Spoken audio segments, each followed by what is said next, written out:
শুরু হবে। ইসরাফিল সিংহের ফুৎকার দেবে, দেওয়ার সাথে সাথে বিশাল আসমান ফেটে ভেঙে চুরমার হয়ে জমিনে পড়ে যাবে। আল্লাহু আকবার। এই আসমানের কোন ক্ষতি আছে? বড় ক্ষতি আছে? নাই, কোন বোঝ নাই, ক্ষতি নাই, পেলা নাই। বিশাল আসমান ধরে রেখেছেন কে?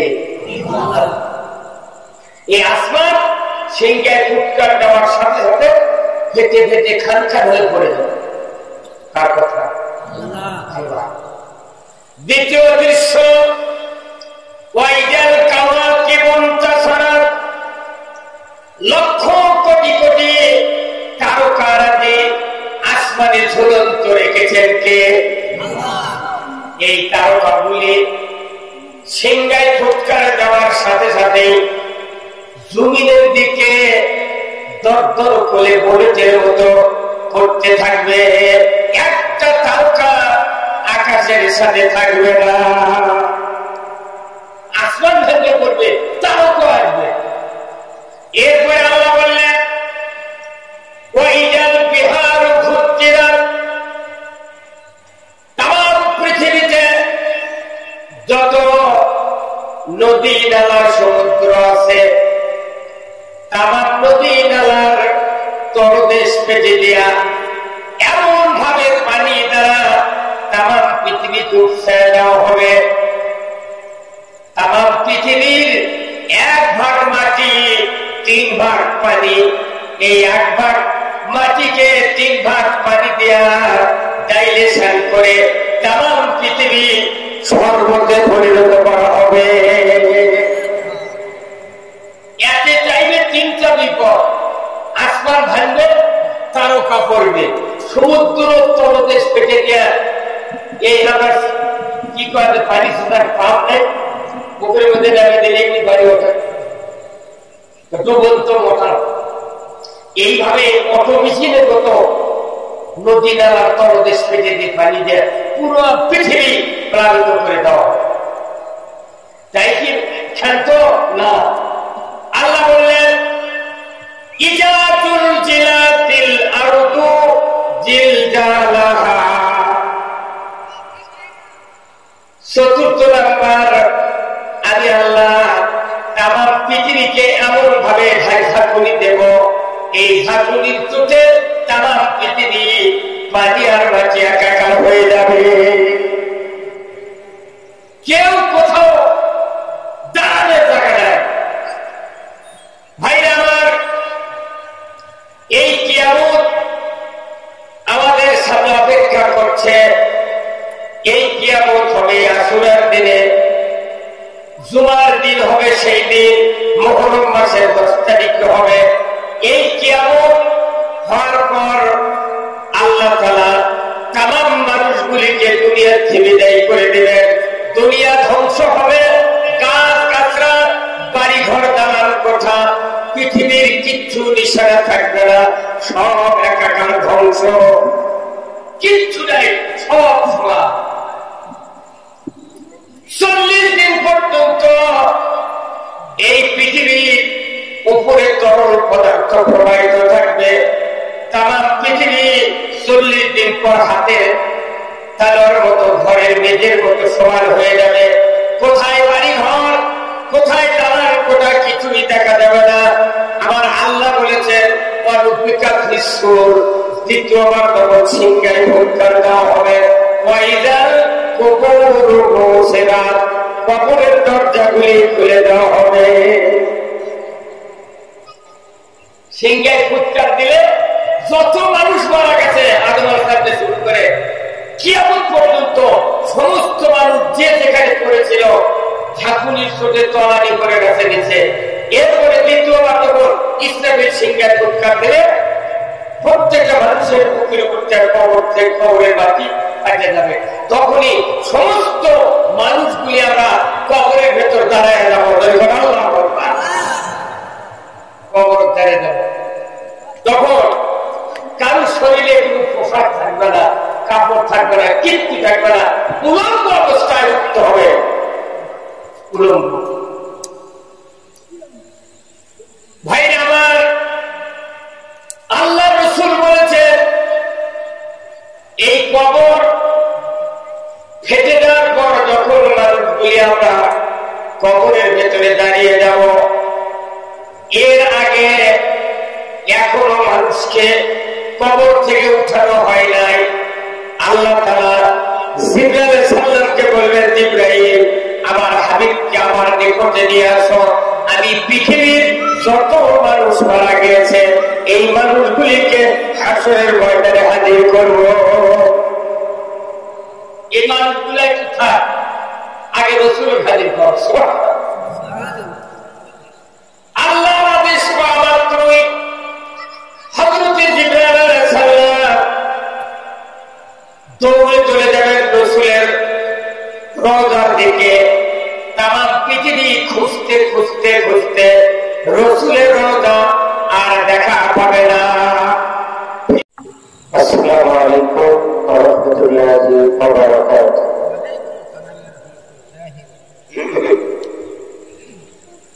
আলহামদুলিল্লাহ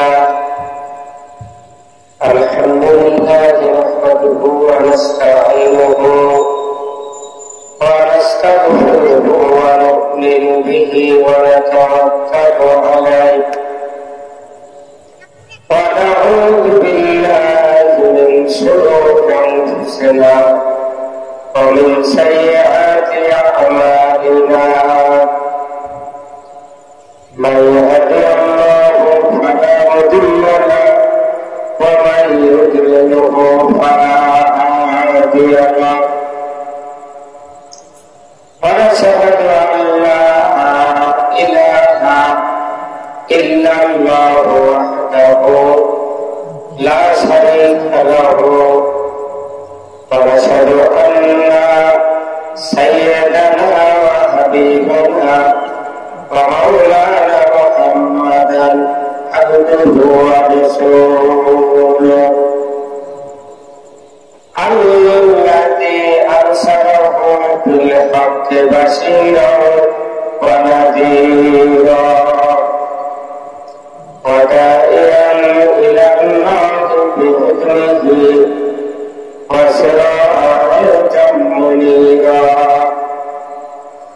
فقد قال الله تعالى في كلامه المجيد والفرقانه الحميد. সবাই জবান খুলে বলুন আউযু বিল্লাহি মিনাশ শাইতানির রাজীম। বিসমিল্লাহ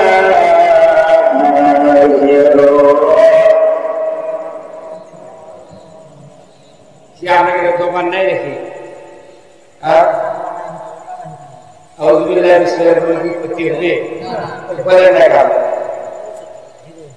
ধীরের কাম বাড়িছে, ওই ধীরের কাম বাড়িছে বন্ধ। রসুলের হাদিস কেউ যদি কোরআন শরীফ পড়তে চায়, শুনতে চায়, তাহলে আউযু বিল্লাহ বিসমিল্লাহ জবান খুলে দিয়ে পড়াবে। কতগুলো কথা আল্লাহ করেন না, ঠিক তোমার পারেন না আপনি? 5 ওয়াক্ত নামাজ পড়েন আপনি? কাদা হয় না নাকি? ব্যাটারি নেই, কথা বলতেছে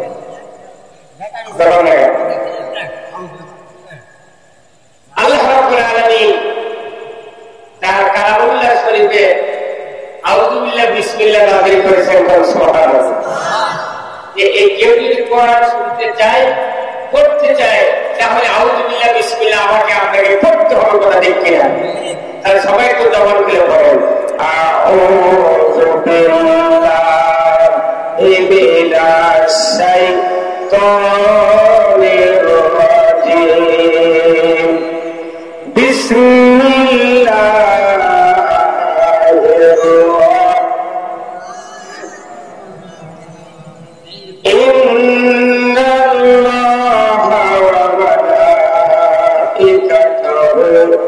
يصلون على النبي يا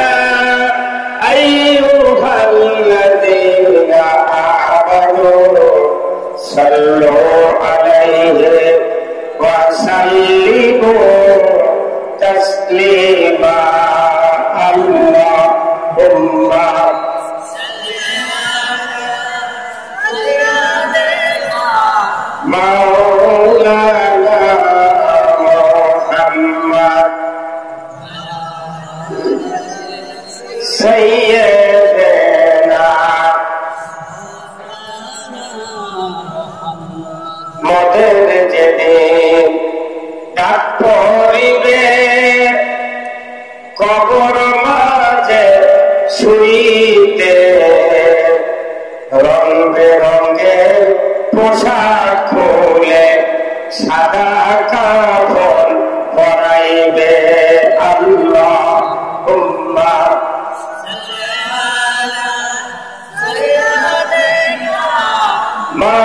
মাওলানা মুহাম্মদ ওয়া আলা আলি সাইয়্যিদিনা বালাগাল উলা বিকামালিহি কাশাফাত তুজা বিজামালিহি হাসনাতুল জামিউ খিসালিহি সাল্লু আলাইহি সূরাতে ইউসুফ বেদারি হিকমতে লোকমানে মা কারিয়ে পুরো আলি বারি আই দিন সাদে মানবা বলাগাল উলা বেকামালিহি হাসনাতুল জামিউ খিসালিহি সাল্লু আলাইহি আল্লাহুম্মা আমিন ربنا ظلمنا أنفسنا وإن لم تغفر لنا وترحمنا لنكونن من الخاسرين আল্লাহ তাআলা দেওয়ান মোহাম্মদিয়া কেন্দ্রীয় খানকা কর্তৃক আয়োজিত আজকে নেই ঈশ্বরের সব মাহফিলে আশুরা উপলক্ষে আমরা যারা জান্নাতের বাগানে বসে কয়েকবার দরুদ সালাম পাঠ করে শাহানশাহ দরবারে হাত তুলেছি, মেহেরবানি করে আমাদের সকলের জীবনের গুনাহগুলি আপনি মাফ করে দিন।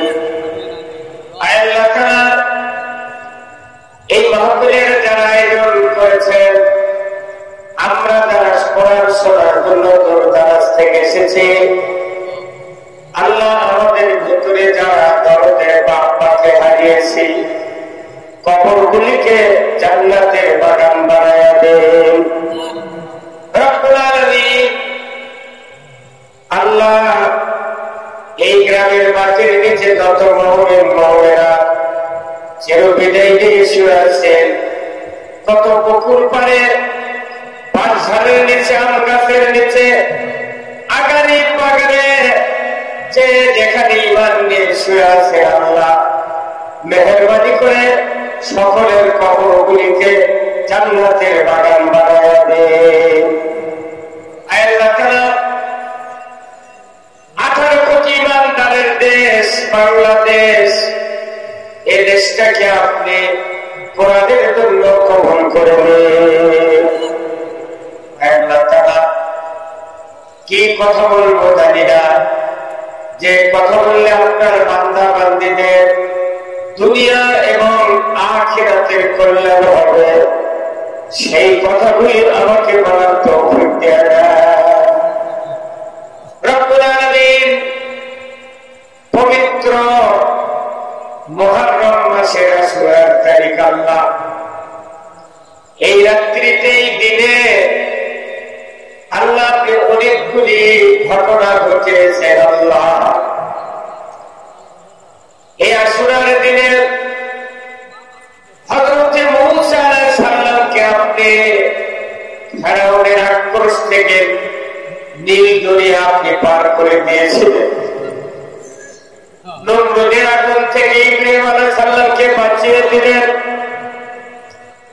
আয় আল্লাহ, ইদ্রিস আলাইহিস সালামকে আসমানে উঠায় দিলেন। আল্লাহ আইয়ুব আলাইহিস সালামকে এই দিনে, এই রাতে কুষ্ঠ ব্যাধি কিরাই খাওয়ার থেকে অব্যাহতি দিয়েছিলেন। আল্লাহ এই দিনে আপনি সৃষ্টি করলেন, আল্লাহ আরো কত কিছু করলেন, সব আপনার জানা আছে। একটাবার আল্লাহ বাংলাদেশটাকে আপনি কোরআনের জন্য পরিবর্তন করে দেন। সুবহানা রাব্বিকা রাব্বিল ইজ্জাতি আম্মা ইয়াসিফুন ওয়া সালামুন আলাল মুরসালিন ওয়ালহামদুলিল্লাহি রাব্বিল আলামিন। ওয়াজআল আখিরা কালিমাতিনা ইন্দাল মাউতি লা ইলাহা ইল্লাল্লাহু মুহাম্মাদুর রাসূলুল্লাহ। একটু জিকির করেন লা ইলাহা, জবান খুলে লা ইলাহা, জোরে লা ইলাহা।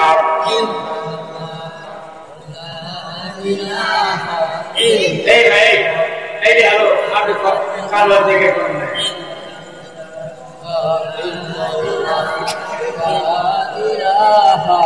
ইল্লাল্লাহ, জোরে লা ইলাহা।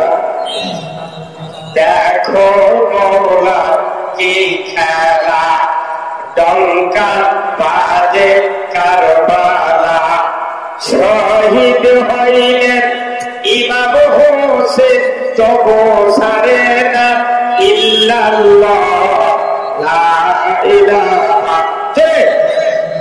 জোরে লা ইলাহা, লা ইলাহা। সবাই থাকে বান্ধবেলা, কাজে লাগবে সন্ধ্যাবেলা, অগ্নি কুণ্ডে বাজাই ডঙ্কা, ইব্রাহিম খলিলুল্লাহ লা ইলাহা। জোরে লা ইলাহা, জোরে লা ইলাহা, লা ইলাহা ইল্লাল্লাহু মুহাম্মাদুর রাসূলুল্লাহ সাল্লাল্লাহু আলাইহি ওয়াসাল্লাম। চার তরিকতের সিলসিলা হরগ্রাম দরবার শরীফ, রাজশাহী, হাদিয়ে জামান, কুতুবুল আফতাব, আলহাজ হযরত মাওলানা দেওয়ান মোহাম্মদ আলী পীর কিবলা রহমতুল্লাহ 24তম বার্ষিক প্রথম দিন আশুরা 10ই মুহররম উপলক্ষে ইসলামের সভাপতি মাহফিলের আজকের এই সম্মানিত সভাপতি হাফেজ মোহাম্মদ রুহুল আমিন সাহেব, খানকা শরীফ, জেলা আমির সাহেব মোস্তাকিম বিশ্বাস পীর সাহেব,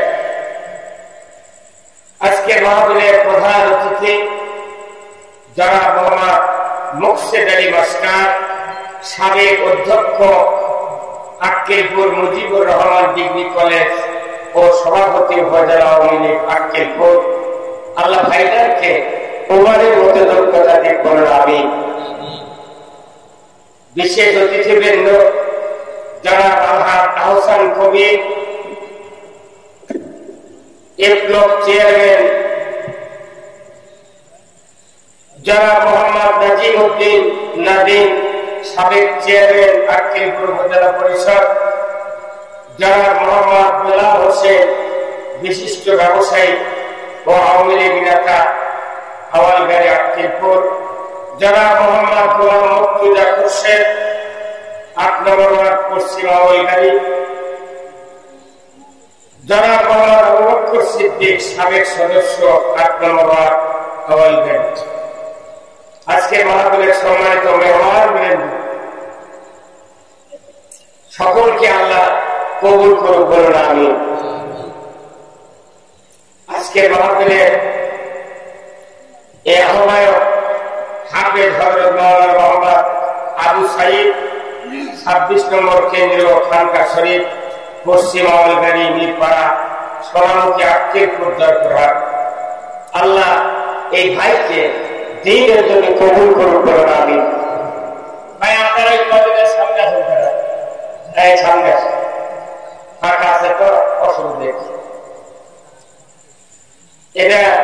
কততম অধিবেশন? 25তম, 26তম অধিবেশন আজকে। 26 বছরে 26 জন মানুষ, 26 জন মানুষ যদি কোরআনের ভক্ত হতাম তাহলে প্যান্ডেল ভরে যেতে পারত, ঠিক কিনা? যাই হোক, এখানে সামনে একটা কবর মনে হয় নাকি, আমি তো চিনি না, জানি না। এই কবর কি এখানে বহুদিন হচ্ছে নাকি? এই কবর আজকে যেরকম মাহফিলে চারটে খুঁটা কথা আছে, এটা কি এইভাবে থাকে না, খুঁটে তুলে ফেলবে? আচ্ছা আচ্ছা, তা আপনারা সবাই ভালো আছেন? আমি আপনাদেরকে কিছু কথা বলব। কথাটা হলো কি, যে মানুষের যখন কিয়ামত, আখিরাত, কবর, জাহান্নাম, জান্নাত, এইগুলি যখন মানুষ বিশ্বাস হেরে ফেলে দেয়, তখন মানুষের লোকাতারি ঘরে, কথা ঠিক কিনা? দিক বিদিক নেই। এই জন্য কোরআন শরীফে আল্লাহ তাআলা 30 পারায় দেখা গিয়েছে আখিরাতের চিত্র আগে নাযিল করেছে। মানুষকে আগে আখিরাতমুখী করতে হবে। এই পৃথিবী একদিন ধ্বংস হবে, এতে কি কারো অবিশ্বাস আছে? যেদিন ধ্বংস হবে সেই দিনের নাম কি? কিয়ামত। আর এই কিয়ামত হবে 10ই মুহররম, শুক্রবার। সুবহানাল্লাহ, 10ই মুহররম, শুক্রবার। এবং কোন বছরের 10ই মুহররম আল্লাহ ভালো জানে।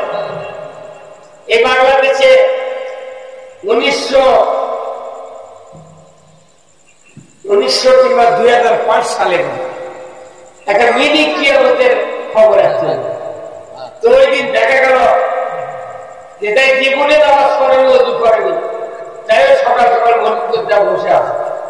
তাই বললাম, ভাই তুমি মসজিদ কে? এই যে হাজার কত দেখিনি। তো বলছে, ভাই যদি কিয়ামত হয় না তার জুম্মার মধ্যে বসবে। তার মানে খেলার নাম বাবা, এগুলো বাবা, এই নামাজ নাই, কালার নাই, কিচ্ছু নেই। এই মসজিদ মৌলিকতা শান্তি পাবে।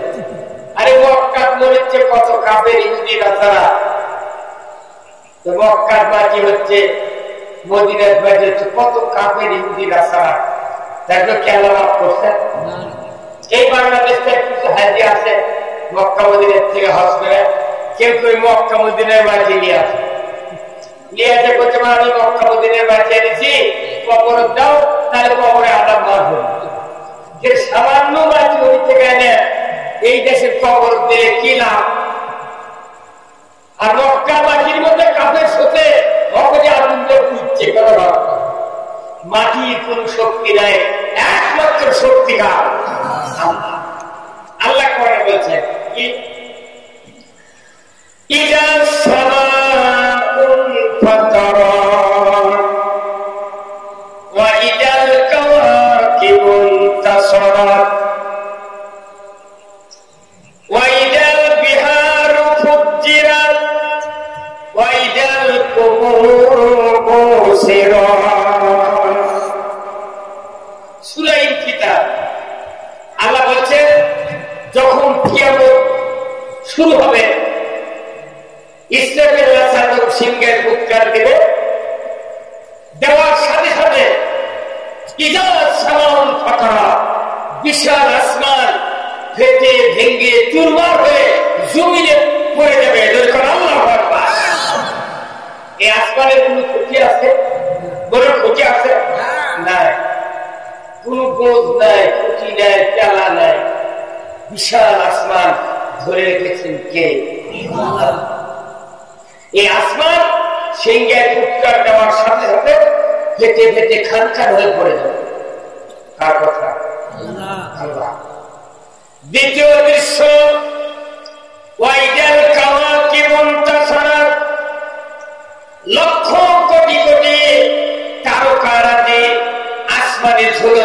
রেখেছেন কে? এই তারকাগুলি সিংহায় ফুৎকার দেওয়ার সাথে সাথেই জমিনের দিকে দরদর করে বুলেটের মতো করতে থাকবে। একটা তারকা আকাশের সাথে থাকবে না, আসমান ভেঙে পড়বে, তারকা আসবে। এরপরে আল্লাহ বললেন ওয়াইজাল বিহারু ফুজ্জিরাত,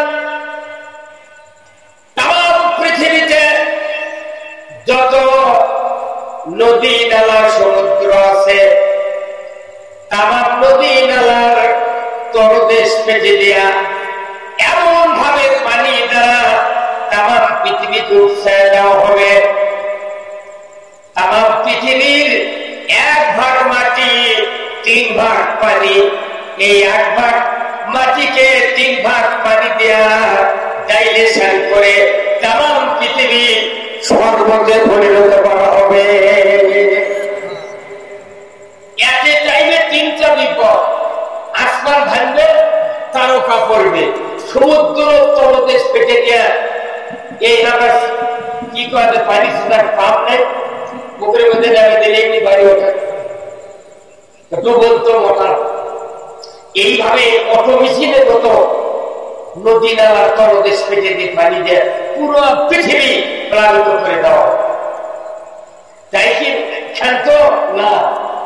আল্লাহ বললেন ইজাতুল জিলাতিল আরদু জিলজালাহা। 4th নাম্বার, আমি আল্লাহ তাম পৃথিবীকে এমন ভাবে ঝাঁকুনি দেব, এই ঝাঁকুনির চোটে তাম পৃথিবী পানি আর মাটি একাকার হয়ে যাবে। কেউ কোথাও দাঁড়ানোর জায়গা নাই। ভাইরা আমার, এই কিয়ামত আমাদের সামনে অপেক্ষা করছে। এই কিয়ামত হবে আশুরার দিনে, জুমার দিন হবে, সেই দিন মুহররম মাসের 10 তারিখে হবে। এই কিয়ামত হওয়ার পর আল্লাহ তাআলা তামাম মানুষগুলিকে দুনিয়া থেকে বিদায় করে দেবেন। দুনিয়া ধ্বংস হবে, গাছ গাছরা, বাড়ি ঘর, দালান কোঠা, পৃথিবীর কিচ্ছু নিশানা থাকবে না, সব একাকার ধ্বংস, কিচ্ছু নাই, সব সমান। 40 দিন পর্যন্ত এই পৃথিবীর উপরে তরল পদার্থ প্রবাহিত থাকবে। তামাম পৃথিবী 40 দিন পর হাতের তালার মতো, ঘরের মেঝের মতো সমান হয়ে যাবে। কোথায় বাড়ি ঘর, কোথায় দালান কোঠা, কিছুই দেখা যাবে না। আমার আল্লাহ বলেছেন দ্বিতীয়বার তখন সিংহায় ফুৎকার দেওয়া হবে। কবরের দরজাগুলি খুলে দেওয়া হবে। সিংহায় ফুৎকার দিলে যত মানুষ মারা গেছে আদম আলাইহিস সালাম থেকে শুরু করে কিয়ামত পর্যন্ত সমস্ত মানুষ যে যেখানে করেছিল ঝাঁকুনির চোটে তলানি করে গেছে নিচে। এরপরে দ্বিতীয়বার তখন ইসরাফিল সিংহায় ফুৎকার দিলে প্রত্যেকটা মানুষের বুকের উপর থেকে কবর থেকে কবরের বাতি কাটে যাবে। তখনই সমস্ত মানুষগুলি আমরা কবরের ভেতর দাঁড়ায় যাবো, কবর দাঁড়িয়ে যাবো। তখন কারোর শরীরে কোনো পোশাক থাকবে না, কাপড় থাকবে না, কিচ্ছু থাকবে না, উলঙ্গ অবস্থায় উঠতে হবে। উলঙ্গ। ভাই আমার, আল্লাহ রাসূল বলেছেন এই কবর ফেটে যাওয়ার পর যখন মানুষগুলি আমরা কবরের ভেতরে দাঁড়িয়ে যাব, এর আগে এখনো মানুষকে কবর থেকে উঠানো হয় নাই। আল্লাহ তাআলা জিবরাইল আলাইহিস সালামকে বলবেন, জিবরাইল আমার হাবিবকে আমার নিকটে নিয়ে আসো, আমি পৃথিবীর যত মানুষ মারা গিয়েছে এই মানুষগুলিকে হাসরের ময়দানে হাজির করব। এই মানুষগুলো কোথায়? আগে রাসূল হাজির কর। আল্লাহর আদেশ পাওয়া মাত্রই হযরত জিবরাইল আলাইহিস সালাম দৌড়ে চলে যাবেন রসুলের রওজার দিকে। তামাম পৃথিবী খুঁজতে খুঁজতে খুঁজতে রসুলের রওজা আর দেখা পাবে না। ওমর ফারুক রাতের অন্ধকারে ঘোরাফেরা করছেন। একদিনের ঘটনা, উনি মরুভূমির প্রান্তর দিয়ে চলে যাচ্ছেন। দূরে একটা ঝুপড়ির ভেতর একটু টিম টিম করে আলো জ্বলছে। এই আলো নিকটে উনি গেলেন, বাহির থেকে আওয়াজ শুনতে পেলেন। ওই ঘরের ভেতরে একজন মহিলার চিৎকারের আওয়াজ, যন্ত্রণার আওয়াজ বাহির থেকে উনি অনুধাবন করলেন। হঠাৎ করে ওমর ফারুক জিজ্ঞাসা করলেন, রে ঝুপড়ির মালিক, তোমার ঘরের ভেতরে মহিলার কান্না কেন? কি সমস্যা? কোথায় কি হয়েছে? কি দুঃখ বেদনা? ভেতর থেকে একজন যুবকের গলার আওয়াজ দিয়ে বলা হলো, পথিক আপনার কাজে আপনি চলে যান। এখানে আমার মহাবিপদ। আমার একজন স্ত্রী প্রসব বেদনায় ছটফট করছে, তাকে হেল্প করার জন্য কোন মহিলা নাই। আমি কিচ্ছু বুঝি না, জানি না, প্রসব বেদনা উঠেছে। ও পথিক, আজকে মহা বিপদে আমার স্ত্রী কাঁদে, আজও কাঁদে, আমাদের সাহায্য করার কেউ না। ওমর ফারুক গভীর রাত্রিতে শোয়া মাত্রই মুহূর্ত কাল দেরি করলেন না, দৌড়ে চলে গেলেন বাসায়। ওই স্ত্রীকে ডাকলেন, ওমর ফারুকের স্ত্রী, তাড়াতাড়ি করে তুমি ওঠো। স্ত্রী উঠলেন, বললেন, ওমর, আমিরুল মুমিনিন, কি হয়েছে? এত তাড়াহুড়া কেন? কেন উঠতে হবে? কি ঘটনা কি?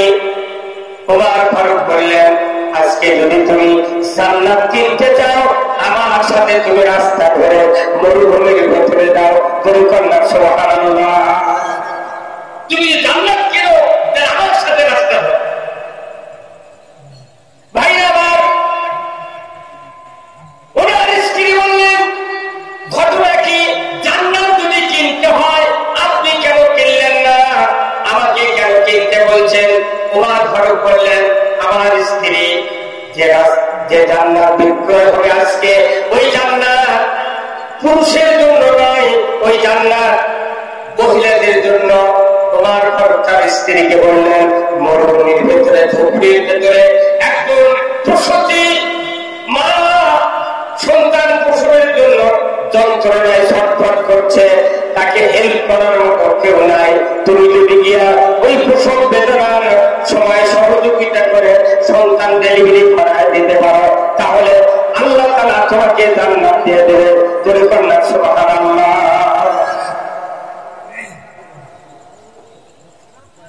ভাই আমার, ওমর ফারুক রাদিয়াল্লাহু বললেন, একটু শুকনা পুরাতন নতুন কাপড় নাও, কিছু খাদ্য খোরাক নাও, আমি একটু জয়তুনের তেল গমের রুটি বানানোর জন্য আটা নেই। নিয়ে দুই স্বামী স্ত্রী চলে যাচ্ছেন। দীর্ঘ পথ অতিক্রম করে মাঝপথে গিয়া ওমর ফারুক বললেন, পাড়ের স্ত্রী, তুমি তো যে জায়গায় যাচ্ছ ওই জায়গায় খবরদার, আমি যে আমিরুল মুমিনিন ওমর ফারুক, তুমি পরিচয় দেবা না। তুমি ওই বেদুইনের ঘরের ভেতরে ঢুকবে, তোমার হাতের স্পর্শে সন্তান ডেলিভারি করে তুমি তাড়াতাড়ি করে বেরিয়ে আসবে। খবরদার, আমার পরিচয় তুমি দেবা না। স্বামী হিসেবে ওমর ফারুক স্ত্রীকে বলে দিলেন। উনি যাওয়ার পরে দরজার অনেক দূরে থেকে তার স্ত্রীকে ভেতরে ঢোকায় দিয়া খেজুর গাছের নিচে উনি দাঁড়িয়ে থাকলেন। আর বেদুইনকে বললেন, ও বেদুইন, তুমি বাড়ির বাহিরে আসো, আমার একটা মহিলা গিয়েছে ডেলিভারির কাজে সহযোগিতা করবে। ওমর ফারুকের স্ত্রী ডেলিভারির কাজে সহযোগিতা করার জন্য আমিরুল মুমিনিনের স্ত্রী গভীর রাত্রিতে মানুষের স্ত্রী সন্তান ধরার কাজে উনি তাকে নিয়ে যাচ্ছেন। বলুন তো, উনি তো হলেন প্রত্যেকটা পৃথিবীর বাদশা। একটা নিম্বর যদি ওর বউ কয় দুপুরাত্রিতে চলো, ও আমার একটা ভুটানের স্ত্রী প্রসব বেদনা হচ্ছে, চলো, ওই নিম্বরের বউ কবি এই মানুষের এই রক্ত লাগার জন্য আমার দেওয়া লাগবে। আর প্রত্যেকটা পৃথিবীর বাচ্চা তার স্ত্রী দিয়ে চলে গেছে মরুভূমির প্রান্তরে। উনি প্রবেশ করলেন, কিছুক্ষণের ভেতরে শিক্ষিত হাতের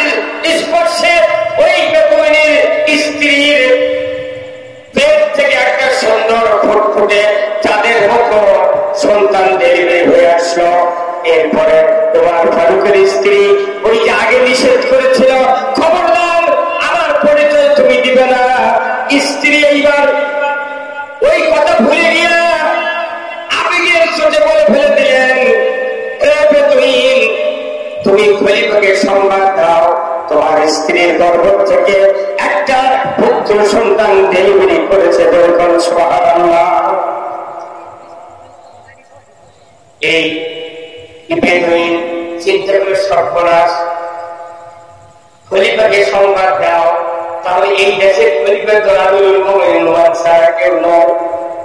উনি তখন ভয়ের চোটে দৌড়ে চলে গেলেন খেজুর গাছের নিচে অন্ধকার, ওই জায়গায় গিয়া মুখের কাছে মুখ লাগায় দিয়ে দেখলেন বাস্তবে ওমর ফারুক উনি পায়ের নিচে পায়ের উপরে পড়ে গড়া করে দিচ্ছেন আমিরুল মুমিনিন। এই গভীর রাত্রিতে আমার মতো একজন ইহুদি দুনিয়ার থেকে বিদায় হয়ে যান, আপনার কোনো ক্ষতি হতো না। আপনি গভীর রাত্রিতে কেন আপনার স্ত্রীকে এই ডেলিভারির কাজে লাগাই দিলেন? হুজুর আমাকে ক্ষমা করো, আমি আর এই খবর দেওয়া ভুল করেছি। ওমর ফারুক ওই ইহুদিকে বুকের সাথে জড়িয়ে ধরে বললেন, ও ইহুদি, কোন জাতি বলে হিংসা নাই, নিন্দা নাই, অহংকার নাই, এটা আমার নবীর শিক্ষা। নবী যা বলেছেন আমি তাই শিখেছি। ও ইহুদি, তুমি মন খারাপ করো না, তোমার কষ্টের আগে আমি উমর তোমাকে সাহায্য করতে পারি নাই, এই জন্য আমার যে অপরাধ হয়েছে, যে ভুল ত্রুটি হয়েছে, তুমি আমাকে ক্ষমা করো। চোখের পানি ছেড়ে দিয়া আমিরুল মুমিনিন উমর ফারুক যখন এই কথা ইহুদিকে বললেন, ইহুদি চিৎকার দিয়ে বললেন, বুঝতে পেরেছি ইসলাম কারে বলে, দ্বীন কারে বলে, নবীর শিক্ষা কারে বলে। উমর ফারুক যাব না পিতামাতার কাছে বোঝাপড়া করার জন্য, যাব না ভাই ভাইয়ের কাছে পরামর্শ নেওয়ার জন্য, যাব না মা বাবার আত্মীয়র কাছে, যাব না ভাগভাগী ফ্যামিলির লোকের কাছে, কোনো পরামর্শ নেব না। উমর ফারুক তাড়াতাড়ি করে হাতটা বেরিয়ে দেন, আমি বুঝতে পেরেছি ইসলাম কারে বলে, আপনি আমাকে কালেমা পড়ে মুসলমান বানিয়ে নেন। মুসলমান রাষ্ট্র শক্তি খুঁজে পেলাম না, রওজা কোথায়, দুনিয়াতে সব একাকার, কোথায় রসুল, কোথায় মদিনা, আমি তো জানি না। আল্লাহ বললেন, জিবরাইল আমি বললাম তুমি চলে গেলে, তুমি জানো না আমার কাছ থেকে তুমি কেন শুনলে না? জিবরাইল সালাম বললেন, রব্বুল আলামিন কোথায় গেলে আমার হাবিবকে পাবো, আপনার হাবিবকে পাবো, একটু বলে দেন। আল্লাহর ফেরেশতাকে আল্লাহ তাআলা বলে দিলেন, এই আশা দিনের পায়ের নিচ থেকে কানটা লাগিয়ে দিয়ে তুমি দুনিয়াটা ঘোরো, যেখানে গিয়ে তুমি শুনতে পাবে ইয়া হাবলি উম্মতি, ইয়া হাবলি উম্মতি, ওই জায়গায় গিয়ে আমার হাবিবকে সালাম দিবা। সুবহানাল্লাহ। জিবরাইল ফেরেশতা কান লাগিয়ে আমার পৃথিবী ঘুরবে, যারা যখন যেখানে তুমি শুনবে ইয়া হাবলি উম্মতি, ওই জায়গাটা তুমি রাসূলকে সালাম দিলে, রাসূল কবর থেকে দাঁড়িয়ে যাবে, আল্লাহ রাসূল তখন ওখান থেকে হাসরের ময়দানে নিয়ে যাবে। রাসূল হাসরের ময়দানে নেই, দেখবে জাহান্নামের দরজা। ফেরেশতা বলবেন, জিবরাইল হুজুর আপনি জাহান্নামের দরজার দাম কেন? বলে যে আমার উম্মতের কি অবস্থা, সব কি চলে গেল নাকি জাহান্নামে, সেই জন্য আমি যাচ্ছি। জিবরাইল সালাম বলে, ইয়া রাসূলুল্লাহ কাউকে উঠানো হয়নি, সর্বপ্রথম আপনাকে হাসরের ময়দানে হাজির করা হচ্ছে। ভাই আমার, আল্লাহ রাব্বুল আলামিনের হাবিব বলেছেন, কবরের ভেতরে দ্বিতীয়বার সিংহের ফুৎকার দেওয়ার পর একজন মানুষ যারা আমরা প্রত্যেকেই দাঁড় দাঁড় কবরে দাঁড়াবো, এখান থেকে হাসরের ময়দানে যেতে লাগবে 500 বছর। কত বছর? 500 বছর। এখান থেকে না আমলগিরি পাওয়ার যাবে না, ওই বিরিদ যাবেন ভ্যানের জন্য আধা ঘন্টা দাঁড়িয়ে আছে, কেন যাবে না? ভ্যান আছে 10 মিনিট হাঁটলে বাজার পাবি, ওই আধা ঘন্টা পৌঁছে হবে ভ্যানের। আর তখন কি পায়ের নিচে স্যান্ডেল নেয়, হুন্ডা নেয়, সাইকেল নেয়, ভ্যান নেয়, অটো রিক্সা নেয়, ভটভুটি নেয়, কেরণমালা, লসিমন কিচ্ছু হাইচা যাওয়া লাগে। তার কি নজর খালি উপর দিকে, এই দিক দেখার বুদ্ধি নেই, সবাই এইভাবে আছে। তাহলে এই দিকে কাপড় লাগিচ্ছে। হ্যাঁ, আর এখন হুন্ডা চললে হুন্ডা চালাচ্ছে, এই দিক দেখছে, ওখানে এই দিক দেখছে চলে ঘুরছে। কি কোটি টাকা বা উল্টে বলে তোর কাজ ভুল লাগে, বা টাকারে হলে এই দিন অপেক্ষা করছে 500 বছর লাগবে আসলে মাঠের হাজির। এই দুই একটা মানুষ, সে আদম থেকে শুরু করে কত মানুষ পৃথিবীতে আসলো গেল, এই মানুষগুলো হাসরে ময়দানে যখন হাজির হবে 50,000 বছর দাঁড়িয়ে থাকতে হবে। কত হাজার বছর? 50,000 বছর। তার 50,000 500 কত হলো? 50,500। একজন মানুষের হিসাব দিতে লাগে 500 বছর। তিনি হলেন হযরত ওমর রাদিয়াল্লাহু তাআলা আনহু। যখন আল্লাহু আকবার, সেই মানুষের নাম কি ভাই? কল্পনা কি? হযরত ওমর রাদিয়াল্লাহু তাআলা আনহু। 500 বছর। ওই মানুষটা এইরকম শক্তি ছিল যে মানুষটা রাস্তাতে হেঁটে গেলে শয়তান 40 দিন হাঁটে। সেই মানুষের 500 বছর লেগেছে। আর আমার নিয়ম এর মধ্যে দিকে কি ধরতেই নেই। ভাই আমার ধরে নিলাম 500 বছর, 51,000 বছর। এরপরে একজন মানুষকে ফুলসিরাতের গেছে লাগবে 500 বছর, 30,000 বছর লাগবে ফুলসিরাত পার হতে, 500 বছর লাগবে জান্নাতের গেছে। 82,000 বছর পর একজন ইমানদার জান্নাতে যাবে। এই বিশাল এই দিনগুলি কিভাবে আমরা অতিবাহিত করব? এই কষ্টের দুনিয়া, এই কষ্টের দুনিয়া ছেড়ে আখিরাতের দুনিয়ার যদি চিন্তা আমরা করতাম, দুনিয়ার জীবনটা আমাদের সহজ হয়ে যেত। কি ভাই কথা ঠিক? ওই আখিরাতের কষ্টের কথা মনে করতাম, দুনিয়ার জীবন সস্তা। তার মানে কি? আল্লাহ রাসূল বলছেন, জিজ্ঞাসা করা হবে ইয়া রাসূলুল্লাহ, দুনিয়ার দিনের তুলনায় আখিরাতের সময় পরিমাণ আপনি বলুন। আল্লাহ তাআলা কোরআনুল কারীমে সূরা বাকারায় নাযিল করে বলেন, রাসূল বলে দেন, আখিরাতে যে দিনগুলি অতিবাহিত করতে হবে দুনিয়ার 50,000 দিনের সমান, আখিরাতে একদিন। দুনিয়ার 50,000 দিন আর আখিরাতে একদিন। দাঁড়িয়ে আবার 50,000 বছর ধরে থাকা, পায়ের তালা ফুলে যাবে, স্যান্ডেল নেই, বাতা ধুতে নেই, পায়ে পায়ে শু নেই, কিচ্ছু নেই, একবারে জীবন শেষ হয়ে যাবে। আল্লাহ তাআলা এই মাঠে হিসাব নেবেন।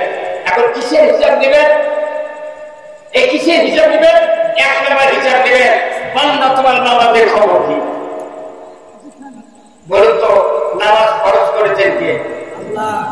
আল্লাহ কোরআনে বলছেন, আকিমুস সালাত ওয়া আতুজ যাকাত ওয়ারকাউ মা'র রাকিন। নামাজ কায়েম করো, যাকাত আদায় করো, আর রুকুকারীদের সাথে রুকু করো। বলুন তো, নামাজ কায়েম বাংলাদেশে কি আছে? সবাই কথা বলেন, আছে? আছে?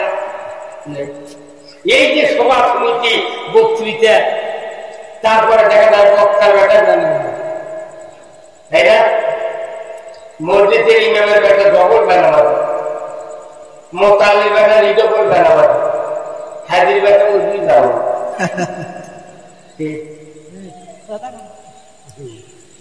নামাজ নেই বাংলাদেশে, এইভাবে নামাজ কায়েম হয়। পৃথিবীর কোথাও এইভাবে নামাজ করার বিধান নাই। বাংলাদেশে যেটা আছে ইকরাউস সালাত, আমরা নামাজ পড়ি, কিন্তু আমার আল্লাহ বলছেন আকিমুস সালাত, নামাজ কায়েম করতে হবে।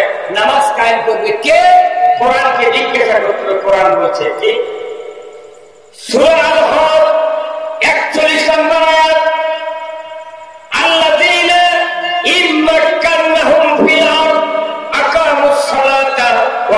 যাকাতা ওয়া আমারু বিল মারুফ ওয়া নাহাউ আনিল মুনকার ওয়া লিল্লাহি আকিবাতুল উমুর। যদি মুসলমান তুমি কোন রাষ্ট্র ক্ষমতায় নাও, প্রধানমন্ত্রী হও, তুমি যদি সরকার হও, প্রেসিডেন্ট হও, ক্ষমতায় যাও, সর্বপ্রথম আগে নামাজের আইন কায়েম করো। সরকার সরকার নামাজ কায়েম করবে। আর এখন এই যে তবলিগ, পীর, মৌলবি, বক্তারা নামাজ পড়াবেন, নামাজ পড়ো, নামাজ পড়ো, দেখা যায় নামাজ আরো বেশি না পড়ানো। একটা মসজিদে যদি মানুষ শুক্রবার নামাজ, এটা আগামীকাল শুক্রবার, যে মসজিদে দেখবেন পুরো মসজিদ ভর্তি, শুক্রবারের মসজিদে জামাতে দেখবেন তার ভেতরে 10,000 লোক 5 ওয়াক্ত নামাজ পড়াবে। আর কোন কোন 6 লোক এরা খালি শুক্রবারে পড়ে, কেউ ফজর করে, কেউ মাগরিব করে, কেউ শুক্র করে, কিন্তু 5 ওয়াক্ত নামাজের লোক একটা করে গ্রাম 20 দূর থেকে 20 দূরে পাওয়া যায়। তাই জন্য 50 লাখ 60 লাখ 1 কোটি টাকা জন্য করে পাগল হয়ে গেছে। কথা বলে গেল একবার টাইলস লাগাচ্ছে কি 560 টাকা দামে একটা টাইলস লাগে জুমার ইমামের বেতন দেওয়ার টাকা বলছে হুজুর জুম্মা বেড়ে টাকা ফুলে গেছে, তুই এত বড় জুম্মা করছিস, তোর মানুষ তো মোতাল্লি জুম্মা যায়। কথা বলে ভাই মোতাল্লি যায় না, অথচ অক্সারা জুম্মা বলে বলা কথাই আল্লাহ রাব্বুল আলামিনের হাবিব বলেছেন, মান তারাকা সালাত ফালাইসা মিন্নি, যে ব্যক্তি নামাজ তরক করলো ওই ব্যক্তি আমি নবী আমার উম্মত নয়, দলভুক্ত নয়। বলুন তো বাংলাদেশে বেনামাজি বেশি না নামাজি বেশি? তাহলে বেনামাজি যদি বেশি হয় তাহলে রাসূলের দলভুক্ত লোকের সংখ্যা কম। বেনামাজি বেশি মানে কি রাসূলের দল থেকে বহিষ্কৃত লোক বেশি। কোন রাজনৈতিক দলের নেতা যদি বহিষ্কার হয়, উনি যদি ভোট দাঁড়ায়, ওই মূল দলের কেউ ভোট দেয় না, তুই বহিষ্কার তো ভোট দিয়ে কেউ যারা নামাজ আদায় করে না, এরা নবীর দল থেকে বহিষ্কার। বেনামাজি খালি বাংলাদেশে কুরবানি না দিলে নামাজে লোক হাফেজ কারি মৌলবি মুন্সিরা 4,000 টাকা দিয়ে 4 মুড়ে গরু পেল। কি কথা দিন না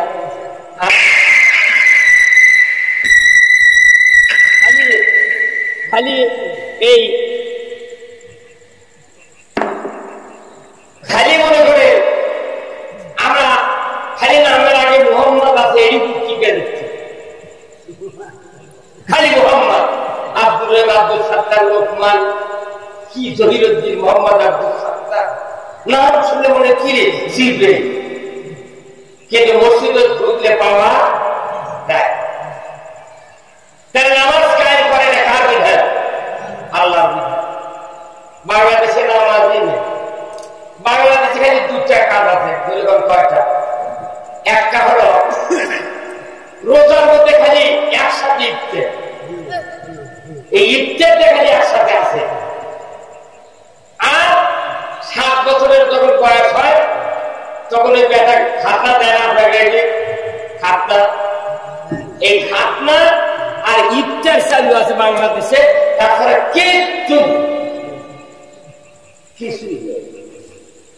আচ্ছা যদি এই আমার এই মিটার যদি একটা বেটা মেডিকেল অফিসার হয়, ডাক্তার হয়, 1 লাখ টাকা বেতন পায়, বাবার অবস্থা ভালো, বিয়ে দেবী, পাত্রী খুঁজিচ্ছে, পাত্রীর বাপরাও খুঁজিচ্ছে পাত্র, হুট করে দেখা গেল যে একটা এমবিবিএস ডাক্তার নিখোঁজ আছে, ওই মেয়ের বাপ আছে আমার এই গ্রামে খুঁজিচ্ছে, একটা হাফেজের বেটা এমবিবিএস ডাক্তার আছে, বিয়ে দেওয়া যায়। তোর গ্রামের সব মানুষ ওই ক্যারাম বোর্ড খেলে না, 2-4 গুরুত্ব ক্যারাম বোর্ড খেলে, বলতে বলতে দেখো এই গ্রামের উন্নতির বেটা কিরকম সেই রকম কেন বিয়ে দেওয়া যায়, বিয়ে দেওয়া যায়, হ্যাঁ সেই রকম চাই না বিয়ে দেওয়া যায়। শোনার পর ওই বুড়ো একটা মানুষকে বলছে, কেমন আছে, তুমি কি খুঁজিচ্ছ? বলছে যে এই গ্রামের একটা মেয়ে ডাক্তার আছে না, বিয়ে দিবে, আমার একটা মেয়ে এমবিবিএস পাস করছে, বিয়ে দেবে। তোমরা ঘুরে করছে যে মুরব্বী তুমি তো বিয়ে দেবেন দিচ্ছ, ওই জায়গার বাপ ভালো, বেতন ভালো, চাকরি আছে, ডাক্তার সব থেকে ভালো, কিন্তু ওই জায়গায় খাতনা করে না। কেবল ফকিন্নির বেশি করে বিয়ে করতে পারে। হ্যাঁ, কয়টা আইন মানেনি, একটা আইন মানেনি, সেটা খাতনা। যে আল্লাহ কিয়ামতের দিন 5টা প্রশ্ন করবে। তার 1 নম্বর হলো, বান্দা তুমি নামাজ আদায় করেছো কিনা বলো। আমার বাংলাদেশে নামাজি হওয়ার মতো কোন আইন বাংলাদেশে নাই। ঠিক ভাই আমার, আজকে যদি দেশে রাষ্ট্র শক্তি যদি নামাজের বিধান চালু করার আইন পাস করত, যদি বলা হতো আজ থেকে বাংলাদেশে নামাজ আইনের মাধ্যমে খরচ করা হলো, যে ব্যক্তি 1 ওয়াক্ত নামাজ কাদা করবে মাত্রা পরিমাণ 70 টাকা, 100 টাকা জরিমানা, 5 ওয়াক্ত নামাজ আর 1 ওয়াক্ত বেতন, এই বেতন দিয়ে 6 ওয়াক্ত। যারা নামাজ কাদা করবে যত হিসাব হয় এই 600 টাকা করে তাকে প্রতিদিন জরিমানা দিতে হবে। আর 1 ওয়াক্তের জন্য আপনাকে 2.5 ঘন্টা হাজত থাকতে হবে।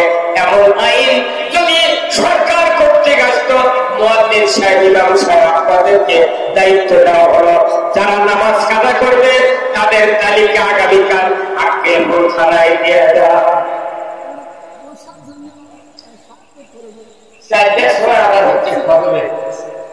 সরকারি আইন করলে 3টের থেকে আমাদের বাপ, আমাদের বউ, এরা টাকা নিয়ে শুরু করে বাবু উঠবে 14 যাওয়ার আছে। যদি না থাকে তুই তাড়াতাড়ি উঁচু করে মসজিদ ধরতে কথা বলা। হ্যাঁ কি ভাই, কি রে কত ধরে কথা বলবে, আস্তে কথা বল, কথা বুঝতে পারছেন? এই আইন যদি থাকতো, বেনামাজের বাপ মা, বেনামাজের স্ত্রীরা দেখে তুলে বলতো, তোমার যদি জরিমানা দেওয়ার ইচ্ছা থাকে, হাজত খাওয়ার ইচ্ছা থাকে, তাহলে তুমি শুয়ে থাকো, আর যদি তা না পারো ওযু করে মুয়াজ্জিন ডাকে রাতে 3:30টার সময় মুয়াজ্জিনের বাড়ি ঘেরাও করতে বাধা থাকে। বেনামাজিরা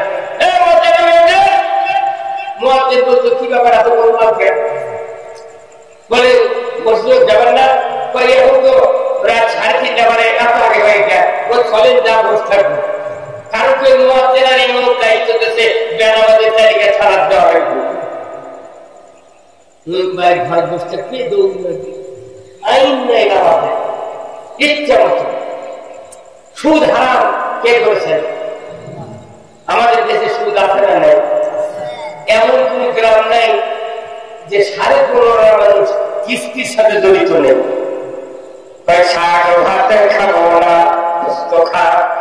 স্বামীর কথা শুনবো না, ভাঙ্গা খুঁড়ে থাকবো না, ঝড় বাদল মানবো না, কিস্তি দেওয়া বন্ধ করবো না, চায়ান থাকিতে সাহেবের ডিউটি কোনদিন অমান্য করবো না।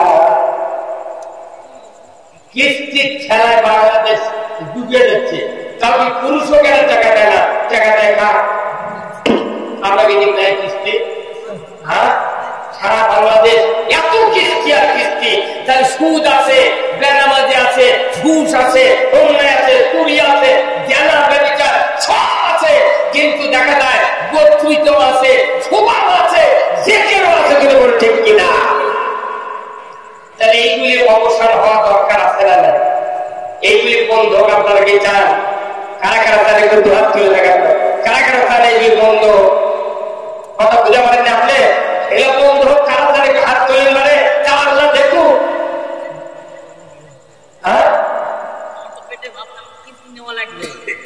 আর সেটারই ব্যবস্থা দেখি মানে আপনার তো এখন আর ভাত নেয়। এখন তো ভাত আছে, আপনি বুঝতে পারছেন না। পেটত ভাত নাই, এখন পর্যন্ত পেটত ভাত নাই, যেটা ব্যবস্থা তো করবে রাষ্ট্র শক্তি করে দেখি না। সুদ হারাম, এটা কোরআনে আল্লাহ বলছে, আহাল্লাহ পাইয়া হারামার রিবা, ব্যবসা হালাল, সুদ হারাম। এই সুদ যেহেতু আল্লাহ হারাম করেছে, এই সুদের ধারে কাছেও যাওয়া যাবে না। যে সুদ যারা গরিব মানুষের ভাত দেয়, ভাই ঠিকই কি বললো, কিন্তু তাদেরকে ব্যবস্থাপনে আল্লাহ তাআলা চারটা খাত দিয়েছে, একটা হলো ওষুধ, একটা যাকাত, একটা চামড়া, একটা ফেতরা। যে গরিব মানুষ যে টাকা পাবে চামড়ার দাম নেই। কুরবানির আগে দুধটা কিনবে তার 10,000 টাকা ধরা। কুরবানির আগে আপনি যে টাকা দুধটা পাতা কিনবে তার 3,000 থেকে 10,000 পর্যন্ত মায়ের শু, স্যান্ডেল 600 টাকা, 800 টাকা, 1000, 1200 টাকা, 2,000, 3,000 টাকা স্যান্ডেল। চামড়ার স্যান্ডেল কিনতে গেলে দাম বেশি, আর গরিবেরা যখন চামড়ার টাকা পাবি তখন এসে বলছে জ্বালানি খারাপ। 4 মনে গরুর চামড়ার দাম 300 টাকা। গরিব জিজি টাকা পাবে সেদিনে। আবার যারা ধনী আছে তারা যাকাত দিচ্ছে না, যারা দুনিয়া আছে ধান পাচ্ছে 2000 মণ, সরকার ধান 5 মণ ওষুধ দেওয়া লাগবে, এটাও হিসাব নাই। অথচ আল্লাহ কোরআনে বলছেন ওয়াতুয়া হাক্কাহু ইয়াউমা হাসাদিহি, ফসল কর্তন করার পর পরে আমার হক আমাকে দিয়ে দাও। আল্লাহু আকবার। ক্ষেত্রে আপনি দিচ্ছেন 2 টাকা 3 টাকা করে, 4-5 বার ঘুরিয়ে ঘুরিয়ে ঘুরিয়ে ঘুরিয়ে আজ যাচ্ছে করছে আবার বিক্রি করে গেছে, পরে 2 দিন পর আসছে করছে 2,000 টাকা নেয়, আরেকদিন যাচ্ছে করছে মঙ্গলবার আছে হাটের পরে তিনকে করে করে 6 পাক ধরার পরে গরিব মানুষ করছে তোর তুই খা, আমি তোর বাড়িটা যে বলে এগুলো হচ্ছে বাংলাদেশের কারবার। এই কারবার তখনই পৌঁছে যাবে যখন রাষ্ট্রশক্তি যাকাত আদায় করবে, ফেতরা আদায় করবে, চামড়া আদায় করে গরিবের তালিকা করে 2 পয়েন্টে ওখানে দিবে, তখন হবে আল্লাহর আইন। কথা ঠিক কিনা? আজ থেকে 1,500 বছর আগে আল্লাহর নবীর সাহাবী মুসলিম জাহানের দ্বিতীয় খলিফা হযরত আমিরুল মুমিনিন ওমর ফারুক রাদিয়াল্লাহু তাআলা আনহু, আবু বকর সিদ্দিক রাদিয়াল্লাহু তাআলা আনহু ওফাতের পর উনি যখন আমিরুল মুমিনিন হলেন, ঠিক ওই সময় হযরত ওমর ফারুক রাদিয়াল্লাহু তাআলা আনহু উনি রাত্রিতে ঘোরাফেরা করছেন। বাজার কে দুঃখে কষ্টে আছে, কার সমস্যা, কে অসুস্থ, কে রোগী, কার কোন বিপদ পর্যবেক্ষণ করার জন্য ওমর ফারুক রাতের অন্ধকারে ঘোরাফেরা করছেন। একদিনের ঘটনা, উনি মরুভূমির প্রান্তর দিয়ে চলে যাচ্ছেন, দূরে একটা ঝুপড়ির ভেতর একটু টিম টিম করে আলো জ্বলছে। এই আলো নিকটে গেলেন, বাহির থেকে আওয়াজ শুনতে পেলেন। ওই ঘরের ভেতরে একজন মহিলার চিৎকারের আওয়াজ, যন্ত্রণার আওয়াজ বাহির থেকে উনি অনুধাবন করলেন। হঠাৎ করে ওমর ফারুক জিজ্ঞাসা করলেন, হে ঝুপড়ির মালিক, তোমার ঘরের ভেতরে মহিলার কান্না কেন? কি সমস্যা? কোথায় কি হয়েছে? কি দুঃখ বেদনা? ভেতর থেকে একজন যুবকের গলার আওয়াজ দিয়ে বলা হলো, পথিক আপনার কাজে আপনি চলে যান, এখানে আমার মহাবিপদ। আমার একজন স্ত্রী প্রসব বেদনায় ছটফট করছে, তাকে হেল্প করার জন্য কোন মহিলা নাই। আমি কিচ্ছু বুঝি না, জানি না, প্রসব বেদনা উঠেছে। ও পথিক, আজকে এই মহাবিপদে আমার স্ত্রী কাঁদে, আরো কাঁদে, আমাদের সাহায্য করার কেউ না। গভীর রাত্রিতে শোনা মাত্রই মুহূর্ত কান্দারি করলেন না, দৌড়ে চলে গেলেন বাসায়। উনি স্ত্রীকে ডাকলেন, ওপারের স্ত্রী তাড়াতাড়ি করে তুমি ওঠো। স্ত্রী উঠলেন, বললেন ওমর, আমিরুল মুমিনিন কি হয়েছে? এত তাড়াহুড়া কেন? কেন উঠতে হবে? কি ঘটনা কি? ওমর ফারুক বললেন, আজকে যদি তুমি জান্নাত কিনতে চাও, আমার সাথে তুমি রাস্তা ধরে মরুভূমির ভেতরে যাও। তুমি কন্যা সুবহানাল্লাহ, তুমি জান্নাত কিনো, আমার সাথে রাস্তা ধরো। ভাই আমার, ওনার স্ত্রী বললেন, ঘটনা কি? জান্নাত যদি কিনতে হয় আপনি কেন কিনলেন না? আমাকে কেন কিনতে বলছেন? ওমর ফারুক বললেন, আমার স্ত্রী যে জান্নাত বিক্রয় হবে আজকে, ওই জান্নাত পুরুষের জন্য নয়, ওই জান্নাত মহিলাদের জন্য।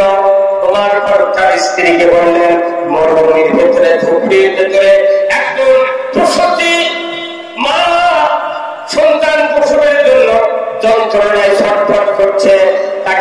করার মতো কেউ নাই। তুমি যদি গিয়া ওই প্রসব বেদনার সময় সহযোগিতা করে সন্তান ডেলিভারি করায় দিতে পারো, তাহলে আল্লাহ তাআলা তোমাকে জান্নাত দিয়ে দেবে। তুমি কন্যা সুবহানাল্লাহ।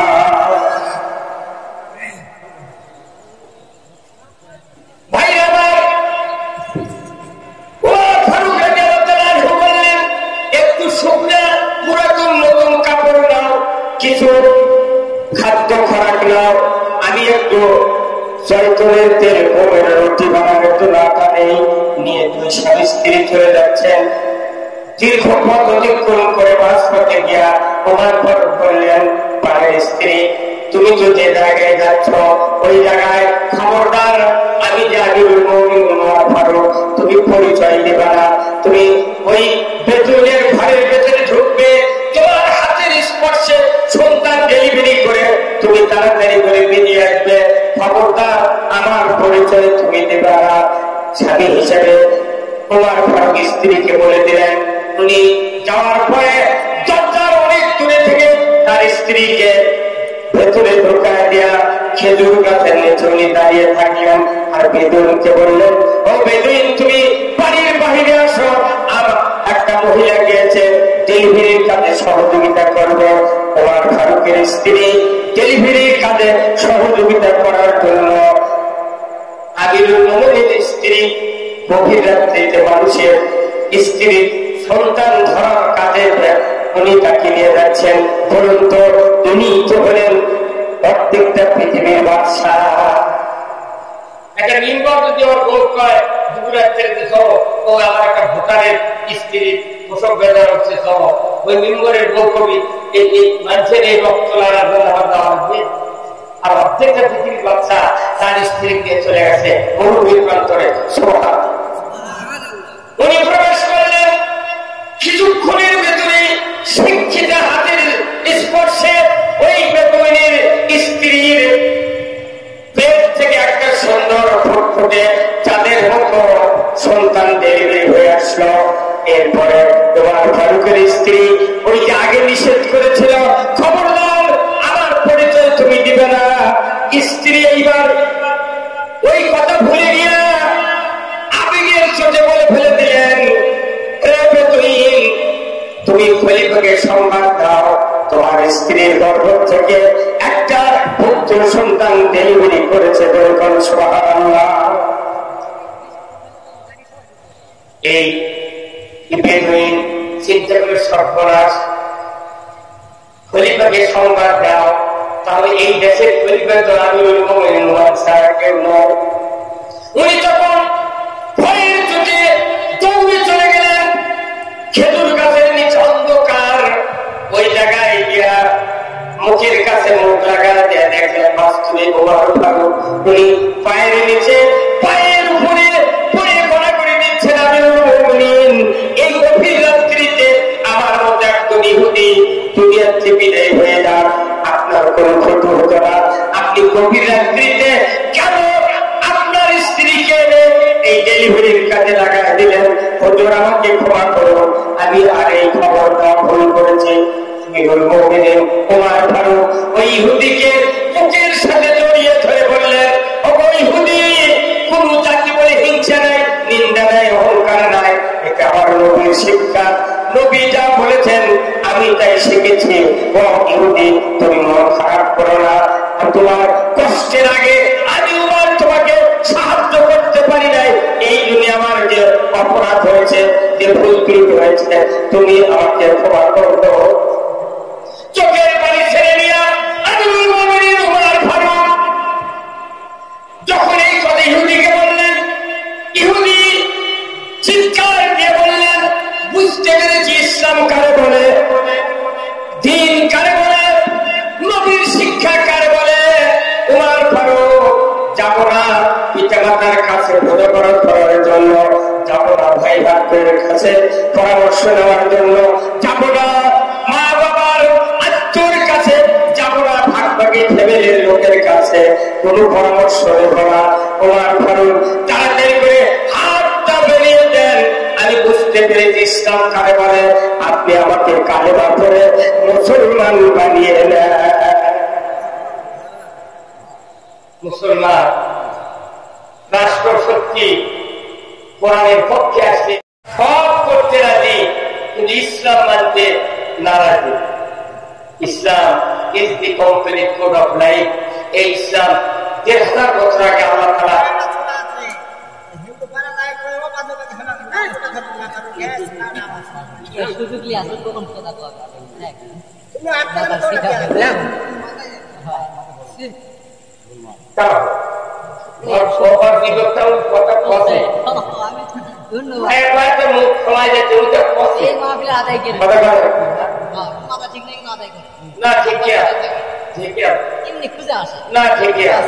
তাহলে এই যে ব্যাপারটা আমাদের বুঝতে হবে ইসলামটা কি। আজকে যদি পৃথিবীর জমিনে ইসলামী ব্যবস্থা থাকতো, আমার দেশে সুখ থাকবে না, চুরি থাকবে না, জেনা থাকবে না, ঘুষ থাকবে না, সমাজে শান্তি আর শান্তি নেমে আসবে। আল্লাহ তাআলা এই বিধান দিয়েছে। এই দিন আসুন আমরা সবাই মিলে ইসলামের পথ ধরি, ইসলামের অনুশাসন মেনে চলি। মা বোনেরা যারা আছে, মহিলাদের জন্য পর্দা করা ফরজ, কথা ঠিক কিনা? নামাজ কায়েম করা যেরকম ফরজ, পর্দা করা ওইরকম। কিন্তু আমাদের দেশে পুরুষেরা নামাজ পড়ে, মহিলারা নামাজ পড়ে, কিন্তু পর্দার ব্যবস্থা ভালো নেই। যদি কোন হুজুরের সাথে কেউ বিধিক বিয়ে দিতে চায়, ওই গায়ের মানুষ আমার কয় ওর সাথে বিধিক বিয়ে তুমি সালাদে ভাইতে চলে ওই মনে দেবে পড়ার মধ্যে থাকি। আর হুন্ডা লিয়া স্ত্রী গিয়া কত যুবক যাচ্ছে, বোরকা নেই, কিচ্ছু নেই, একবারে কামিজ গাঁত দিয়ে হুন্ডা মাথার তো নেই, মানে বাউরি করে চলে যাচ্ছে। তারা মনে করছে আমার স্ত্রীকে একটু দেখায় আর নিয়ে যায়, কিন্তু আমার রসূল বলছেন আর দায়ুসুল আয়াত কুলুল জান্নাত, দায়ুস যারা তারা জান্নাতে প্রবেশ করবে না। আমি অনুরোধ করবো মা বোনদেরকে, মা বোনেরা আপনার নামাজ যতই আদায় করে, যদি পর্দা মেনটেন করতে না পারে, স্বামীকে সন্তানদেরকে বুঝান যে আমাদের জন্য পর্দা করা খরচ। প্রত্যেকটা মহিলা যদি বোরকা দেয়া তার বাহিরের কাজ করতাম, তাদেরকে পর্দা, তাদেরকে হিজাব দেওয়ার মতো সব অধিকার আমরা আদায় করতে পারতাম, আপনি আমি মারা গেলে আমাদের জায়গা হতো জান্নাতে। বলেছেন কিনা? জান্নাত এমনি নয়, হাসরের ময়দানে এত সময় কাটাতে হবে। কিন্তু আমার রাসূল আমার বলেছেন, যারা ইসলাম মেনে দুনিয়া থেকে বিদায় হবে, নামাজ আদায় করবে, যৌবন কালের হেফাজত করবে, যারা জ্ঞানকে কোরআনের পক্ষে খাটাবে, এই লোকগুলি কিয়ামতের ময়দানে 2 রাকাত নামাজ পড়তে দেয়, এর আগে পুলসেরাতের ব্রিজ পার হয়ে আল্লাহর জান্নাতে যাবে। বলে সুবহানাল্লাহ। আমরা কি জান্নাতে যেতে চাই? কারা কারা হাত তুলে, কারা কারা? আলহামদুলিল্লাহ। জান্নাতে যেতে গেলে আমাকে আপনাকে কিছু কাজ করতে হবে, জীবনের গুনাহ মাফ করতে গেলে কিছু কাজ করতে হবে। আল্লাহ রাব্বুল আলামিন সূরা মায়দার 12 নম্বর আয়াতের অংশে বলেছেন, ওয়াকাল আল্লাহ ইন্নী মাআকুম লাইন আকামতুমুস সালাতা ওয়া আতাইতুমুজ যাকাতা ওয়া আমানতুম বিরুসুলি ওয়া আজ্জারতুমুহুম ওয়া aqrabtumuল্লাহ করদান হাসানা লাউ কাফিরান্না আনকুম সাইয়্যাতিকুম ওয়া লাউদখিলান্নাকুম জান্নাতিন তাজরি মিন তাহতিহাল আনহার ফামান কাফারা বাদা যালিকা ফাকাদ দাল্লা সাওয়া'আস সাবিল। আমার আল্লাহ বলছে, ও দুনিয়ার মানুষেরা, আমি আল্লাহ তোমাদের সাথে আছি। লাইন আকামতুমুস সালাত, যদি নামাজ কায়েম করতে পারো, ওয়া আতাইতুমুজ যাকাত, যাকাত আদায় করতে পারো, ওয়া আমানতুম বিরুসুলি, নবীদের প্রতি যদি ঈমান আনতে পারো, ওয়া আজ্জাবতুমুহুম, নবীদের কাজে সহযোগিতা করতে পারো। আবার আল্লাহ বলেছেন, ওয়াকরাতুল্লাহ করদান হাসানা, যদি তোমরা আল্লাহকে উত্তম রূপে করতে হাসানা দিতে পারো, আমি আল্লাহ বলে দিচ্ছি, লাউ কাফিরান্না আনকুম সাইয়্যাতিকুম, আমি তোমাদের তামাম জীবনের গুনাহগুলি মাফ করে দেব। গুনাহ যদি কাউকে মাফ হয়, ওই ব্যক্তির জায়গা কোথায়? কোথায় যাবে? জান্নাত। গুনাহ মাফের কাজ হলো নামাজ কায়েম করতে হবে, যাকাত আদায় করতে হবে, নবীদের প্রতি মানতে হবে। নবীরা যে কাজ করেছেন আপনাকে আমাকে সেই কাজ করতে হবে। এরপরে উত্তম রূপে আল্লাহকে ইসলামের জন্য, কোরআনের জন্য অসহায় মিসকিনের জন্য আপনাকে কর্জে হাসানা দিতে হবে আল্লাহকে। আবার আল্লাহ বলেছেন তোমার জীবনের গুনাহ আমার ওয়ালা উদখিলান্নাকুম জান্নাতিন তাজরি মিন তাহতিহাল আনহার, তোমাদেরকে বেহেশতে ঢোকায় দেওয়া হবে যে বেহেশতের নিম্নদের দিয়া মধুর নহর, দুধের নহর আর শরাবের নহর প্রবাহিত। যেরকম আল্লাহু আকবার। এমন বেহেশত আমাদের জন্য অপেক্ষা করছে সুবহানাল্লাহ। কিন্তু এই বেহেশতে যেতে গেলে এই শর্তগুলো পূরণ করতে হবে। কি ভাই তাই না? আপনাকে যদি বলা হয় এক জায়গায় তুমি আলু লাগা, আপনার আলুর বেতন দেবো, সার দেবো, কোদাল দেবো, হাল দেবো, সব দেবো, কিন্তু তুমি ঢাল হতে দেবো না, আলু লাগান যাবে। যতক্ষণ পর্যন্ত জমি তৈরি করানো হবে ততক্ষণ পর্যন্ত বেতন যাকে দাম নেয়, ওই কোদালের দাম নেই, হালেরও দাম নেই। আপনাকে মাটি শোধন করতে হবে, আলু উপযোগী মাটি তৈরি করতে। আপনি আমি জান্নাতে যেতে চাই, সবাই চায় একজন পেয়ালামাজও 3 হাত তোলে জান্নাতের যাবো হুজুর। কিন্তু আপনি কয় তুই আমার কয় বছর হলে বলিস নি, কয়টা বেশি দিন নয়, প্রায় বয়স 40 বছর হচ্ছে, কেবল জুম্মত দিচ্ছে। একটা মানুষ যদি 40 বছর বলিত দেয় শুক্রবার ধরে, তাহলে ওর বেটা কমপক্ষে 50 বছর জুম্মত ধরবে, আর তার বেটা যদি জুম্মত ধরে 60 বছর ধরবে। আজকে আমাদের অবস্থা সমাজের এমন অবক্ষয় এসে গেছে, এই অবক্ষয়ের কারণে যাকে আজকে আমরা জাহান্নামের দিকে যাচ্ছি। নবী রাসূলের দায়িত্ব ছিল এই জাহান্নামী মানুষগুলিকে জান্নাতের দিকে আহ্বান করে তাদেরকে জান্নাতি মানুষ তৈরি করা। বড় ঠিক কিনা? আমরা যদি জান্নাতে যেতে চাই, রাসূলের আদর্শ ছাড়া জান্নাতে যাওয়া যাবে? আল্লাহ রাব্বুল আলামিন কোরআনুল কারীম বলছেন কুল ইন কুনতুম তুহিব্বুনাল্লাহ ফাত্তাবিউনি ইউহিব্বুকুমুল্লাহ ওয়া ইয়াগফির লাকুম যুনুবাকুম আল্লাহু গফুরুর রহিম। নবী আপনি বলে দেন আপনার উম্মতরা যদি আমি আল্লাহ আমাকে যদি ভালোবাসতে চাই তাহলে ফাত্তাবিউনি আপনার দ্বারা অনুসরণ করে, আপনার অনুসরণের মাধ্যমে যদি আমি আল্লাহ আমাকে ভালোবাসতে পারেন, আল্লাহ রাসূল বলেছেন ওই বান্দাকে আমি আল্লাহ ভালোবাসবো। শুধু ভালোবেসেই ক্ষান্ত হবো না, ইয়াগফির লাকুম যুনুবাকুম, আমি রব্বুল আলামিন ওই বান্দার তামাম জীবনের গুনাহগুলি মাফ করে দেব। গুনাহ মাফ হবে কখন? যখন রাসূলের আদর্শ মানবো। আল্লাহু আকবার। তাহলে গুনাহ মাফ করতে রাসূলের আদর্শ, আপনার জান্নাত পেতে গেলে রাসূলের অনুসরণ আমাদেরকে করতে হবে।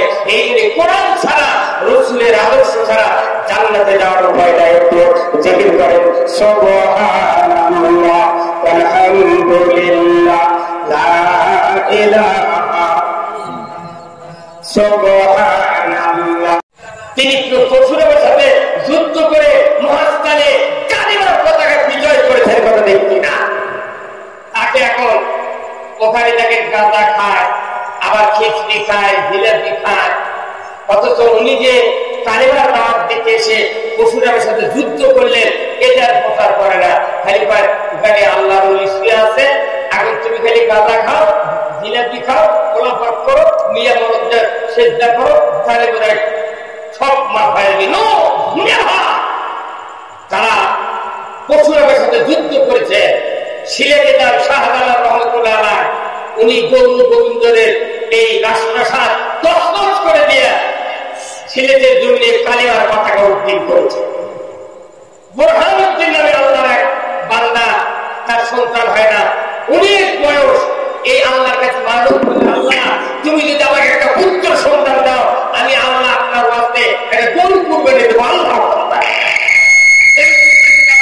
নিয়ত করলেন, গরু কুরবানি দেওয়ার নিয়ত করলেন। এমন সময় ঠিক গৌর গোবিন্দ ওই গরুর গোশত কি যেন শয়তানি ফেরেলে করে খবর ভালো, বুরহানুদ্দিনের একবার হাত কেটে দিল, সন্তান দুনিয়াতে বিদায় করে দিল। এই রাজত্ব ছিল এই সিলেটের জমিনে, এই রাজত্ব তছনছ করে দেয়া সিলেটের শাহজালাল রহমতুল্লাহ আলাইহ কালিমার পতাকা উড্ডীন করেছে। পৃথিবীর যত বড় বড় আউলিয়া কেরাম, দ্বীনের মুজাহিদ, যারা আল্লাহর তারা কালিমার পতাকা উত্তীর্ণ করার জন্য নিজের রক্তকে বিলিয়ে দিয়েছেন, চেষ্টা করেছেন। আমরা আজকে বাংলাদেশে যত মানুষ আছি, এই মানুষগুলি মেহেরবানি করে আমাদেরকে কোরআন করতে হবে, হাদিস করতে হবে, রসুলের আদর্শ মানতে হবে। রসুলের আদর্শ মাফিক যদি আমরা কাজ করি, আমাদেরকে আল্লাহ তাআলা অবশ্যই মাফ করে দিবেন, অবশ্যই আল্লাহ জান্নাত দেবেন। জোরে আল্লাহুম্মা আমিন। জান্নাতে যেতে গেলে আমাদেরকে কোরআন মানতে হবে, রাসূলের হাদিস মানতে হবে। আমরা আমাদের জীবনের আদর্শ মানুষ হলেন রাসূল। লাকাদ কানা লাকুম ফি রাসূলিল্লাহি উসওয়াতুন হাসানা লিমান কানা ইয়ারজুল্লাহ ওয়াল ইয়াউমিল আখির। আমার আল্লাহ বলেছেন তোমাদের যে উত্তম আদর্শ রয়েছে রাসূলের চরিত্রের ভেতরে। তোমরা যদি কেউ আখিরাতের আযাব থেকে বাঁচতে চাও, রাসূলের আদর্শকে উত্তম নমুনা হিসেবে গ্রহণ করো। আসুন না আমরা সেই রাসূলের আদর্শ ধরি, আদর্শ মানি। আজকে আপনাদের এই খানকা শরীফে কোরআনের এই মাহফিলের আয়োজন করা হয়েছে। আশেপাশে অনেক লোক আছে, তারা জীবিত বাসা বাড়িতে আছে, কিন্তু মাহফিলে না আসার কি কারণ আমি বুঝতে পারলাম না। আসুন না আমরা গত জীবনে যা করেছি একটাবার আল্লাহর সন্তুষ্টির জন্য আমরা আজ থেকে প্রতিজ্ঞা করি, আর জীবনে নামাজ কাজা করবো না, আর অন্যায় করবো না, আর আল্লাহ রাসূলের বিপক্ষে যাব না। আল্লাহ তুমি আমাকে মাফ করে দাও। রাসূল বলছেন এইভাবে যদি কেউ তওবা করে চোখের পানি ছেড়ে দেয়া আল্লাহর কাছ থেকে মাফ দেয়া যদি একবারে আল্লাহর দিকে রুজু হয়ে যায়, আমার রাসূল বলছেন ওই বান্দার তামাম জীবনের গুনাহ আল্লাহ তাআলা মাফ করে। আল্লাহ তাআলা মাফ করার জন্য রেডি, কিন্তু আমরা মাফ চাচ্ছি না, মনে করতেছি আরো বাঁচবো, এখনো সময় আছে। না, নিঃশ্বাস দিয়েছি সারার সময় নাও হতে পারে, নিঃশ্বাস ছেড়েছি আবার নেওয়ার সময় নাও হতে পারে। কখন যাবো, কখন বিদায় হবো? আল্লাহ তাআলা কোরআনে বলছেন কুল্লু নাফসিন যায়িকাতুল মাউত, প্রত্যেক জীবনের মৃত্যু সাক্ষী হবে, একদিন না একদিন আমাকে মরতে হবে। কিন্তু আল্লাহ তাআলা বলছেন তারপরে সুম্মা ইলাইনা তুরজাউন, তোমাকে তারপরে উঠতে হবে বিচারের জন্য হাসরের ময়দানে।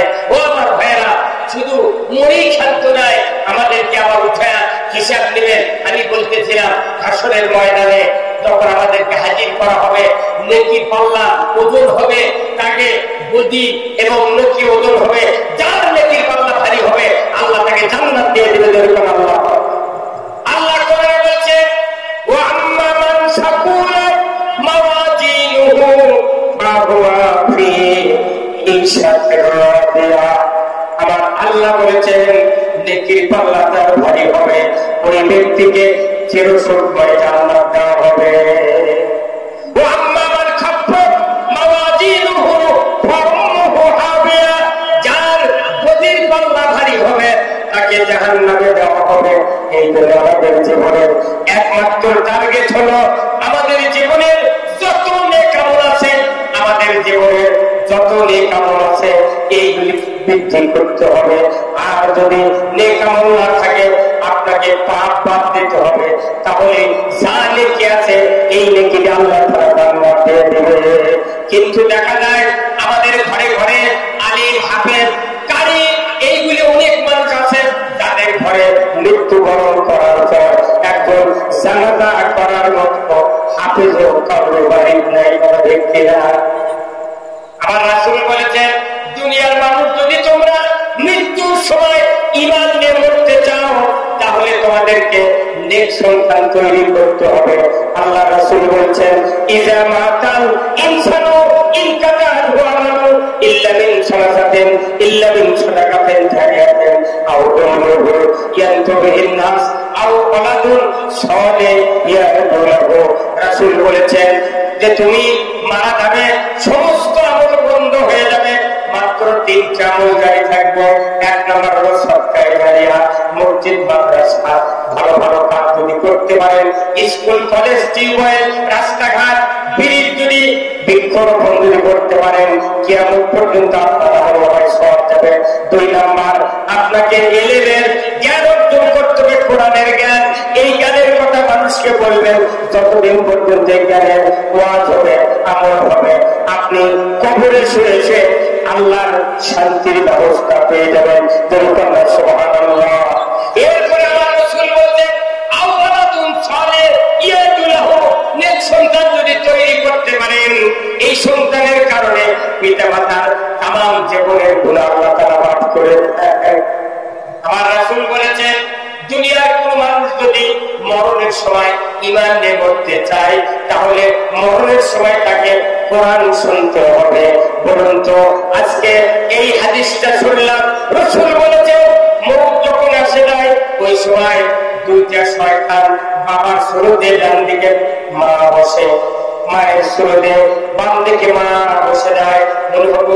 মা আর বাবা, এই বাবা বলে বেটারে 50 বছর পর্যন্ত তোমাকে মাথার ঘাম পায়ে ফেলে তোমাকে লালন পালন করে আমি বড় করেছি, নিজে না খাইয়া তোমাকে খাওয়াইছে বেটা, আমি মরণের সময় ইহুদি ধর্ম গ্রহণ করে মারা গেছি, তুমি ইহুদি হইয়া মরো, তোমার ভালো হবে।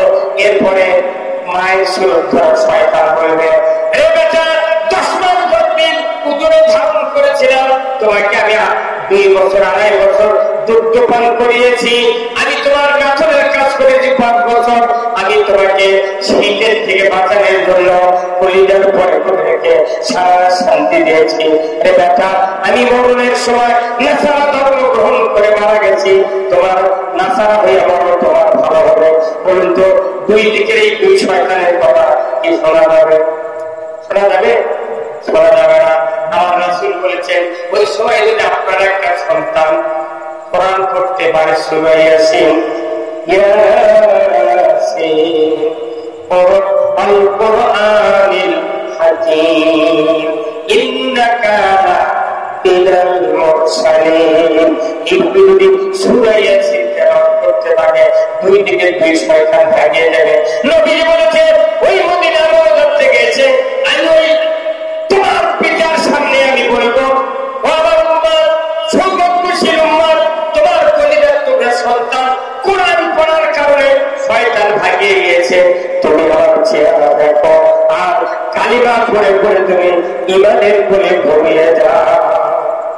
কোরআন শিখো, শিখাও ছেলে মেয়েকে, ওহে মুসলমান জান কবরের কালে তোমার হইবে আসান, জান কবরের কালে তোমার হইবে আসান। বলুন তো নিজে যদি সন্তান না থাকে মসজিদের ইমাম মাদ্রাসার হুজুরটা গান টানতে আর জানলে জয় করার পক্ষে কথা বল না, তাহলে আপনার সন্তান কতজন মানুষের এই সন্তানগুলি জানাজা করবে, মৃত্যুর সময় কোরআন করবে, কতজন হতে পারে কত? এইরকম সংখ্যা কি আছে? কয়জন মানুষ আছে? এই জন্য যারা আছে মুরব্বী, হয়তো সন্তান বড় হয়ে গেছে, আপনার সমস্যা আপনার ছেলের ছেলেকে দেন, ছেলে যদি ছেলে না থাকে আপনি মেয়েকে দেন, আপনার ঘরে শতাব্দীতে হাফেজ এবং হাফেজা থাকতে হবে। আর নিজের একটা সন্তান যদি জানাজার ইমামতি করতে পারে, রাসূল বলেছেন অন্যের সন্তান জানাজা করার চেয়ে আপনার সন্তান জানাজা করলে 100% কার্যকরী হবে, কথা দেখছি না? অন্য মানুষের সন্তান জানাজা করলে তার মুখটা দোয়া তেলাওয়াত হবে, কিন্তু অন্তরে মহব্বত করার কথা করার শুন কি হবে? দেখা যায় যদি সানাই ভুল করছে, জানলা সানা ওকে কয়নি, উনি আল্লাহ দরকার 4 চোখ দিতে সালাম তুল্লাহ যা হয় হয়, কিন্তু নিজের ছেলে দাঁড়ায় করতে কমপক্ষে 14 মিনিট লাগবে, দোয়া করবে অন্তরে আব্বার জন্য, মায়ের জন্য, আল্লাহর কাছে মাগফিরাত কামনা করবে। আল্লাহ আজকে শেষ, আমার এই মা আমার এই বাবা এত কষ্ট করে লালন পালন করেছিলেন, আল্লাহ দরুদ করছি, সালাত করলাম, দোয়া করলাম, আল্লাহ তুমি আমার বাবা মাকে মাফ করে দাও। আল্লাহ রাসূল বলছেন এই সন্তান জানাজার সময় যদি এক ফোঁটা চোখের পানি মাছির মাথার মতো নাকের ডগার দিকে গড়াইতে পারে, আমার রাসূল বলছে ওই খাজনিতে পিতা মাতার জীবনের গুনাহ আল্লাহ মাফ করে দেন। আমাদের দেশে কয়জন হচ্ছে ছেলে আছে যে বাপের জানাজা করবে পাওয়া যায় আছে? এখন অবশ্য মাদ্রাসা পড়ার একটু সংখ্যা বাড়িয়েছে। আমি অনুরোধ করছি যুবক ভাই যারা আছেন, মুরব্বী যারা আছেন, একটু সুযোগ নেবেন, যাতে করে আমাদের বাসাতে, আমাদের বাড়িতে প্রতি শতাব্দীতে 50 বছরের ভেতরে হয়তো 2টা হাফেজ হোক, একটা হাফেজা হোক, আপনার জন্য উপকার হবে। নিজের সন্তান যদি নেককার হয়, নামাজি হয়, পরেজগার হয়, এই সন্তান বাবা মার কবরের পাশে গিয়ে সালাম দিয়ে সূরা ফাতিহা একবার, সূরা ইখলাস 3 বার পর্যন্ত দোয়া করে। আমার রাসূল বলেন, রব্বির হামহুমা কামা রাব্বায়ানি সগীরা। তেলাওয়াতের সাথে সাথে ওই পিতামাতার কবরের আযাব 40 দিনের জন্য আল্লাহ তাআলা মাফ করে। শিকারী গুলি মিস হবে, সন্তানের দোয়া মিস হবে না। বুড়া মানুষের জুম্মার নামাজ পড়ছে, বেটাকে কোনো খবর নেই। মসজিদ গুলো যারা দেখেন ফজরের সময় আসার সময় খালি বলাকা হয়তো কয় ঘুরে, আর যুবক যারা তারা কেউ নেই, সব টিভির আগে বসে থেকে বিশ্বকাপের খেলা দেখছে। বিশ্বকাপের খেলার এত ভক্ত, আহা একবার পতাকা টাঙ্গাছে 3 তলার থেকে মাটি পর্যন্ত। ওই মেসি নেইমারের ওই খেলার ওই পতাকা টাঙ্গাছে 30 গজ নিচে নেমে গেছে। অথচ বাপের গাঁও দিন দিনে স্ত্রীর গাঁও খেলা হবে। হ্যাঁ, অনুরোধ করতেছি যুবক ভাইরা, আপনারা আমার কথা শুনে কি ব্যাপার হলেন? নিজের সন্তানগুলিকে এই জায়গায় মাদ্রাসার ছাত্র ছিল, ছোট্ট বাচ্চা 5 ওয়াক্ত নামাজ পড়ে, ঠিক রাতে 3টার সময় তুলে হাফেজ সাহেবরা ওই পড়ায়, ঘুম ছাড়ে না, তাও চোখ মুজে খালি ধরে, তাও হুজুর হুজুর আমি পড়িচ্ছি। কথা ঠিক কিনা? কত কষ্ট। আপনি আমি দোয়া কোনো জানি না, আর তারা 30 বার করার সিনের ভেতরে পুরো সিনে যদি 10 মাস করা হয়, খুঁজে খুঁজে কেটে কেটে একটা আলিফের অক্ষর পাওয়া যাবে না। কিন্তু যখন চক্ষু মুজে যখন তেলাওয়াত করতে লাগে, সমুদ্র শুকে যাবে, কিন্তু তার কলিজে শুকাই যাবে। এইরকম সন্তান আপনি তৈরি করবেন, এই সন্তানের কারণে আপনি জান্নাতুল ফেরদাউসে যাবেন। রাসূল বলছেন, নেককার সন্তান একটা হাফেজ যদি আপনি বানাতে পারেন, এই হাফেজের কিয়ামতের ময়দানে সে যদি দুনিয়ায় হালালকে হালাল জানে, হারামকে হারাম জানে, তাহলে এই হাফেজের কারণে কিয়ামতের ময়দানে 10 জাহান্নামী ব্যক্তি, যাদের উপর জাহান্নাম ওয়াজিব হয়ে গেছে, এমন 10 বার সুপারিশ করে আল্লাহ জান্নাতে দিতে পারবে। আল্লাহ একটা হাফেজের বাবার কত দাম। রাসূল বলছেন, এই হাফেজের বাবা মাথায় নূরের তাজ পরানো হবে, মায়ের মাথায় নূরের তাজ পরা হবে। কিয়ামতের মাঠের লোকজন বলবে, হে আল্লাহর ফেরেশতা, এই লোকগুলির কি আমল, এদের মাথার নূরের তাজ দেখে আল্লাহর নূর তাজাল্লি ছুটছে, এরা কারা? ফেরেশতারা বলবে, এই সমস্ত বান্দা তারা তাদের সন্তানগুলিকে হাফেজে কোরআন বানাইছিলেন। জয় করা আল্লাহু আকবার। আজকে হাফেজের অভাব, মানুষ মাদ্রাসায় পড়াতে চায় না, কয়েকদিন করলে টাকা নেই, পয়সা নেই, কি হবে? আল্লাহ রেজেক দিয়েছেন পৃথিবীর জমিনে, সৃষ্টির 50,000 বছর আগে রেজেক ছড়িয়ে ছিটিয়ে দিয়েছেন বান্দা। এই জন্য প্রত্যেকটা মানুষের বাড়ি বাড়ি হাফেজে কোরআন আলিম দিন, একজন হক্কানি আলিম, একজন হক্কানি আলিম যদি বানাতে পারেন, আমার রাসূল বলছেন, এই হক্কানি আলিম যদি গ্রামের উপর দিয়ে থেকে যায়, 40 দিন ওই গ্রামের মাটির নিচে ইমানদারের কবর থাকে, 40 দিন কবরে আল্লাহ মাফ করে দেয়। কোথায় মুসলমান? মুসলিম আমি, সৈনিক আমি, আমি যে রণবীর, আল্লাহকে ছাড়া কাউকে মানি না, নারায়ে তাকবীর। দেখুন আল্লাহু আকবার। মুসলিম আমি, সৈনিক আমি, আমি যে রণবীর, আল্লাহকে ছাড়া কাউকে মানি না, নারায়ে তাকবীর। এর মুসলমান ধরো আল কোরআন, ফিরায়া আনো সেই আলো সম্মান। বীর মুসলমান নারায়ে তাকবীর, আল্লাহু আকবার, তোলো ধ্বনি ধরায়া রাখবার। বীর মুসলমান ধরো আল কোরআন, ফিরায়া আনো সেই আলো সম্মান। বীর মুসলমান মারহাবা। যে আওয়াজ শুনে ওরে মুসলমান, ভাই কাফির তো কাফের বেঈমান, যদি কর মারহাবা। দাওরে সে হুঙ্কার করো রে তোলপার, পাপে দুনিয়া ভেঙে করো রে চোরমার। বীর মুসলমান ধরো আল কোরআন ফিরায়া আনো সেই হারানো সম্মান বের মুসলমান। আমরা বীরের যাই আজ কোরআন না বোঝার কারণে, কোরআন না বলার কারণে শিখে হিন্দুর বীরের আমাকে মাথা লাগতেছে। কি ভাই কোথায় বছর আজকে মসজিদে জুতো চুরি হয়, মসজিদে নামাজ চলে গেলে জুতো নিয়ে যা ওই ইমামের ওই সাইডে ছোঁয়া লাগে, মসজিদের কাতারের সামনে ছোঁয়া লাগে বক্সের মধ্যে। জুতো থাকবি বাইরে ছেড়ে নেওয়া জুম্মার ভেতরে ঢুকছে।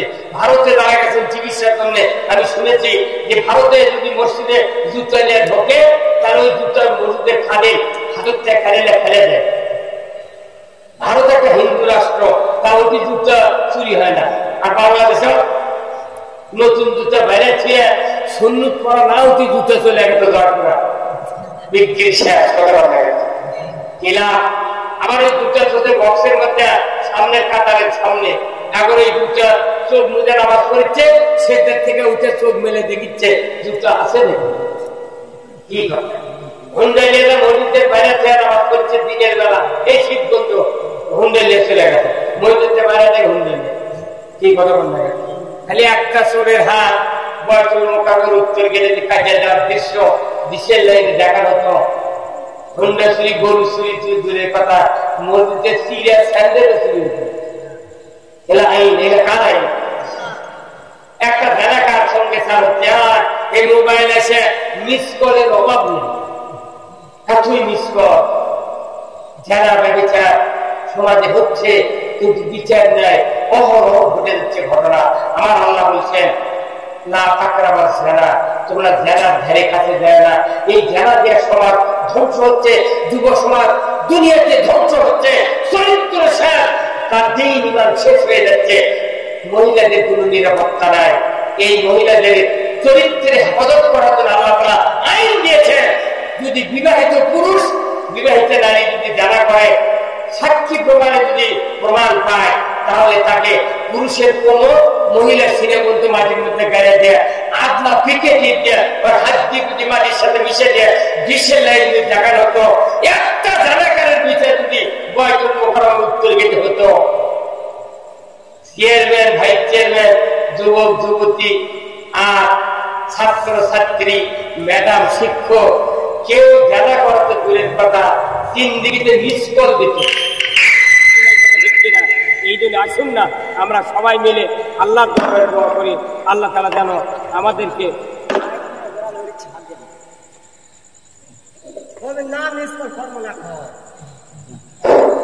আল্লাহ তাআলা এই বিধানগুলো দিয়েছে মানুষের শান্তির জন্য। এই শান্তির বিধানগুলো সমাজে চালু হোক, আমরা সবাই মিলে দিনের পথ ধরি, এতটুকু আশা আপনাদের কাছে আমি করছি। কারণ বক্তৃতা বাংলাদেশে হাজারো হাজার বক্তৃতা হচ্ছে, কিন্তু বক্তৃতার পরেও মানুষগুলি আমরা এখনো নিজেরা নিজেদের সংশোধন করতে পারছি না। একমাত্র কারণ আমাদের সমাজ ব্যবস্থাটা এমন নিচে নেমে গিয়েছে যে আমাদের সমাজে বক্তৃতা দেওয়ার মানুষ ভালো হচ্ছে না।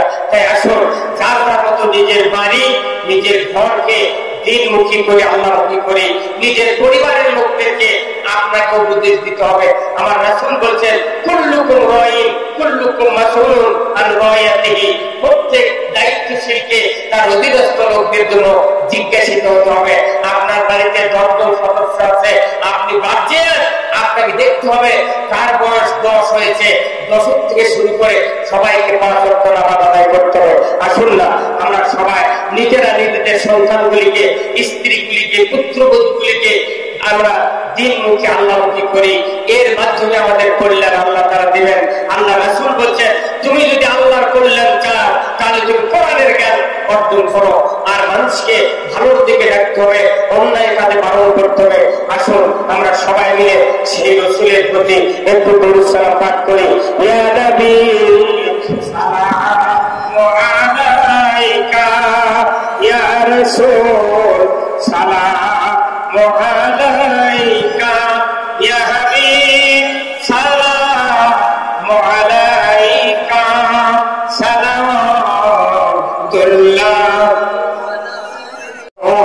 প্রান্তরে পাঠালে প্রভু।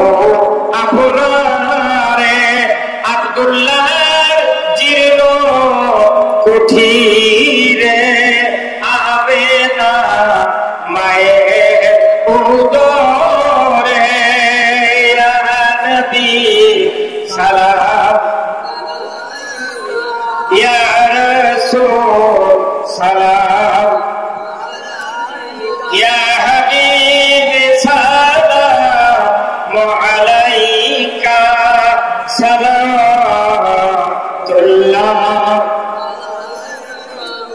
জিবরাইল ডাকে বারে বার, খুলে দাও আসমানের দ্বার।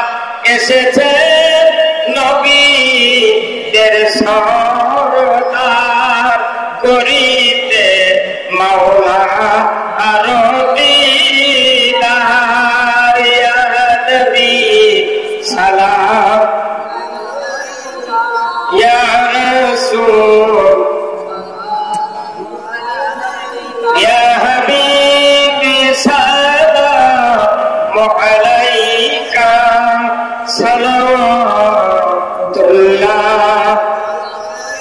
ইয়া সাল্লাম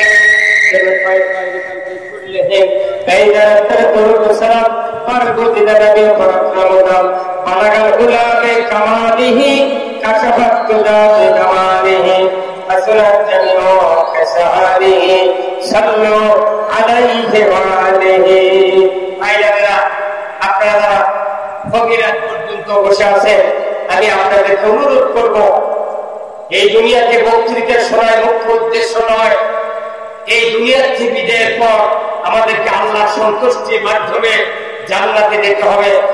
প্রকৃত সফলতা ওই ব্যক্তির তখনই হবে যখন কিয়ামতের দিনে জাহান্নাম থেকে মুক্তি পেয়ে আল্লাহর জান্নাতে যাবে, তখন ওই ব্যক্তির সবচেয়ে সর্বশ্রেষ্ঠ সফলতা। তাই আসুন আমরা সবাই মিলে আজকের এই খানকা মাহফিল থেকে আমরা আল্লাহর দরবারে ফিরে যাব, দোয়া করব। এখানে অনেক লোক মারা গিয়েছেন, যার উদ্দেশ্য করে আজকের এই মাহফিল। আমাদের সামনে এক কবর, ডাইনে বামে সব জায়গায় কবর আছে। এই মানুষগুলির জন্য রুহের মাগফিরাত কামনা করব। এর আগেক্ষণেই আমি আপনাদের কাছে একটি আহ্বান জানাই যে এই মাহফিলের জন্য যদি কেউ কিছু দেন বা কেউ ওয়াদা করেন, আমরা আপনাদের জন্য দোয়া করব। যদি কেউ কিছু আগে দিয়ে থাকেন তাহলে আমি আর আপনাদেরকে বিরক্ত করব না। যদি এখন কিছু আছে, আল্লাহ আজকের এই হালকায় জিকিরের মাহফিল থেকে দোয়া করে আল্লাহ তাদের কবরখানা আপনি জান্নাতের বাগান বানাবেন। আমিন। লিল্লাহি তাকবীর। খুব তাড়াতাড়ি ভাই যারা দিবেন, খুব তাড়াতাড়ি 50 টাকা 100 টাকা যারা দিবেন, একটু আল্লাহর জন্য, কোরআনের জন্য দিবেন। এই মাহফিল করতে গিয়া অনেক আল্লাহর একবার 100 টাকা, আরেকজন 50 টাকা করেছেন দান, আরেকজন 100 টাকা দান করেছেন। আল্লাহর বান্দাদের দান আপনি কবুল করে নেন। ভাইজানদেরকে আল্লাহ সংসারে বরকত দিয়ে দেন। যিনি দান করেছেন তার বংশের ভেতরে যারা কবর গেছে, কবরগুলিকে জান্নাতের বাগান বানালেন। আমিন। আমিন আমিন আল্লাহ আমিন। দানকারীর জন্য আল্লাহ বেহেশতের জামিন। লিল্লাহি তাকবীর। খুব তাড়াতাড়ি ভাই যারা দিবেন। রাত্রি প্রায় 11:30 পার হয়ে গেছে। আমরা হয়তো সভাপতি অতিক্রমে দোয়া করবো। আপনার দৌড়ে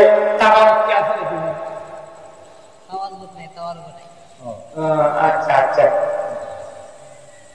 আর অসময় তো অসময় সীমা এখন, তারপরেও আকাশ আল্লাহর মধ্যে আছে সেই রকম 36 মাস পেন আজকের মধ্যে যে চাম্পা বাপরে বাপ, একবারে পাকা তো পাই দেওয়া যায় না, এত রোদ। আল্লাহ মেহরবানি। তাদের গত কয়েকদিন আগে যে বর্ষার যে পানি, আমি ভাইকে বলছিলাম ভাই যে বৃষ্টি আর হতে পারে, আষাঢ় মাসে শ্রাবণ মাস পরে দেবে, কি হয় আল্লাহর মধ্যে। উনি বললেন আল্লাহর ভরসা করে আমরা করতেছি, আল্লাহ রহম করবে। আলহামদুলিল্লাহ। আল্লাহ তাআলা আজকের এই কোরআনের মাহফিলের জন্য সুন্দর একটা ব্যবস্থা করে দিয়েছেন। মা বোনেরা যারা আছেন, অনেক কথা হলো, আপনারা 5 ওয়াক্ত নামাজ পড়বেন।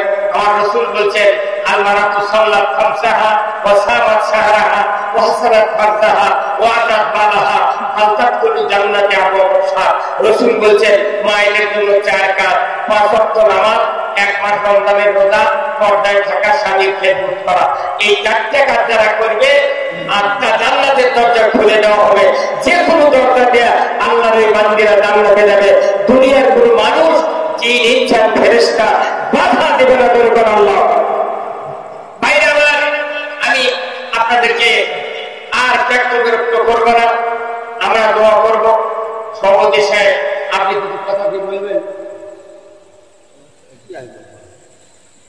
যদি বলেন তাহলে যান। আসসালামু আলাইকুম ওয়া রাহমাতুল্লাহ।